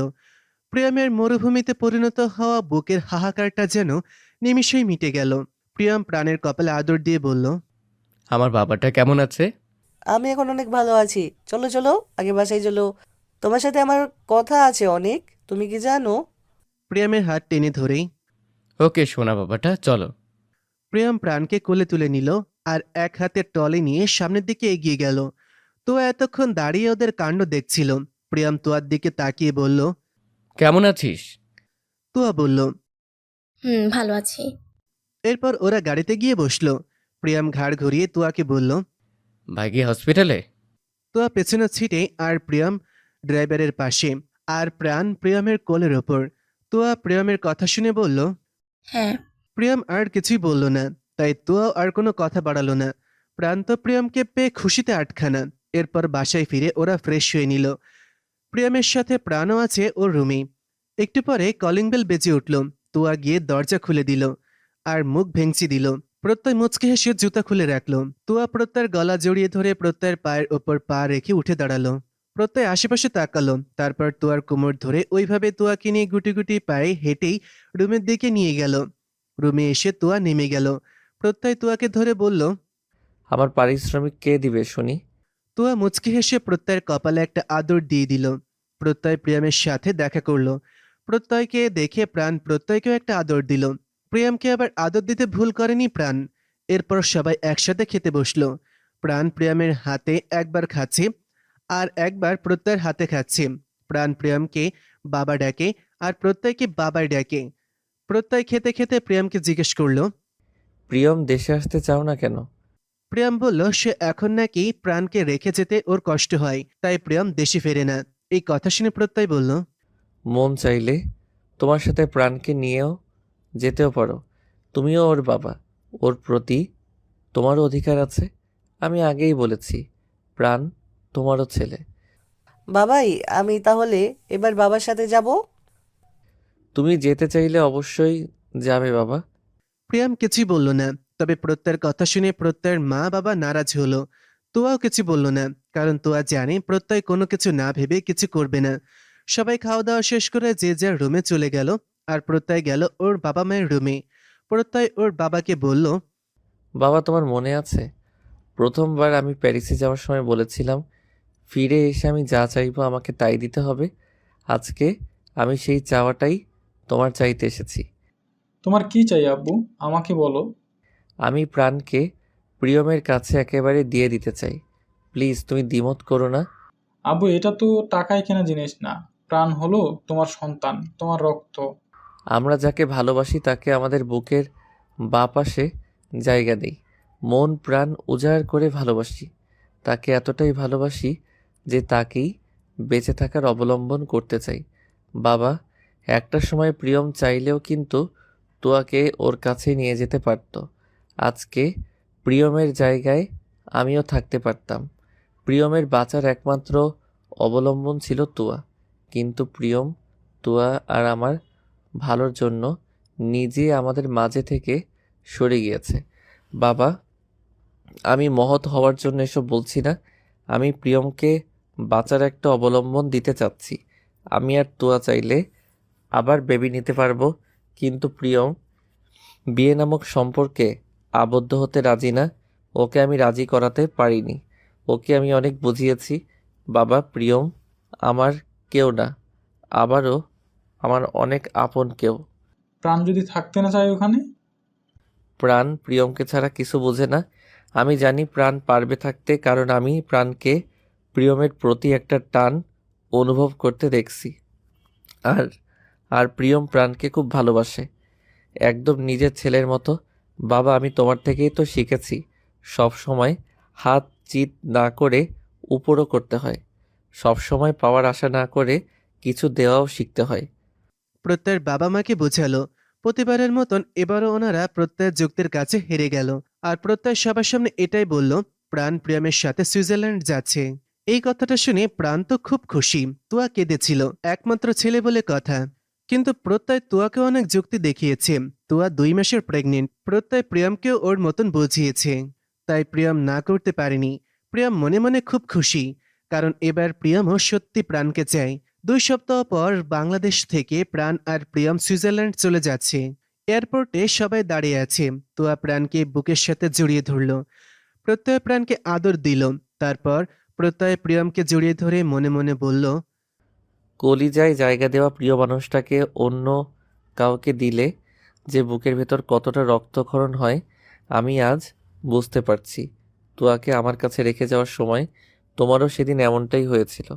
আমি একদিন তোমার বেঁচে থাকার অবলম্বনটাকে তোমার থেকে নিয়েছিলাম, আর আজকে আমি আমার কলিজাটাকে তোমার বাঁচার অবলম্বন করে দিলাম। দোয়া করি খুব ভালো থেকো।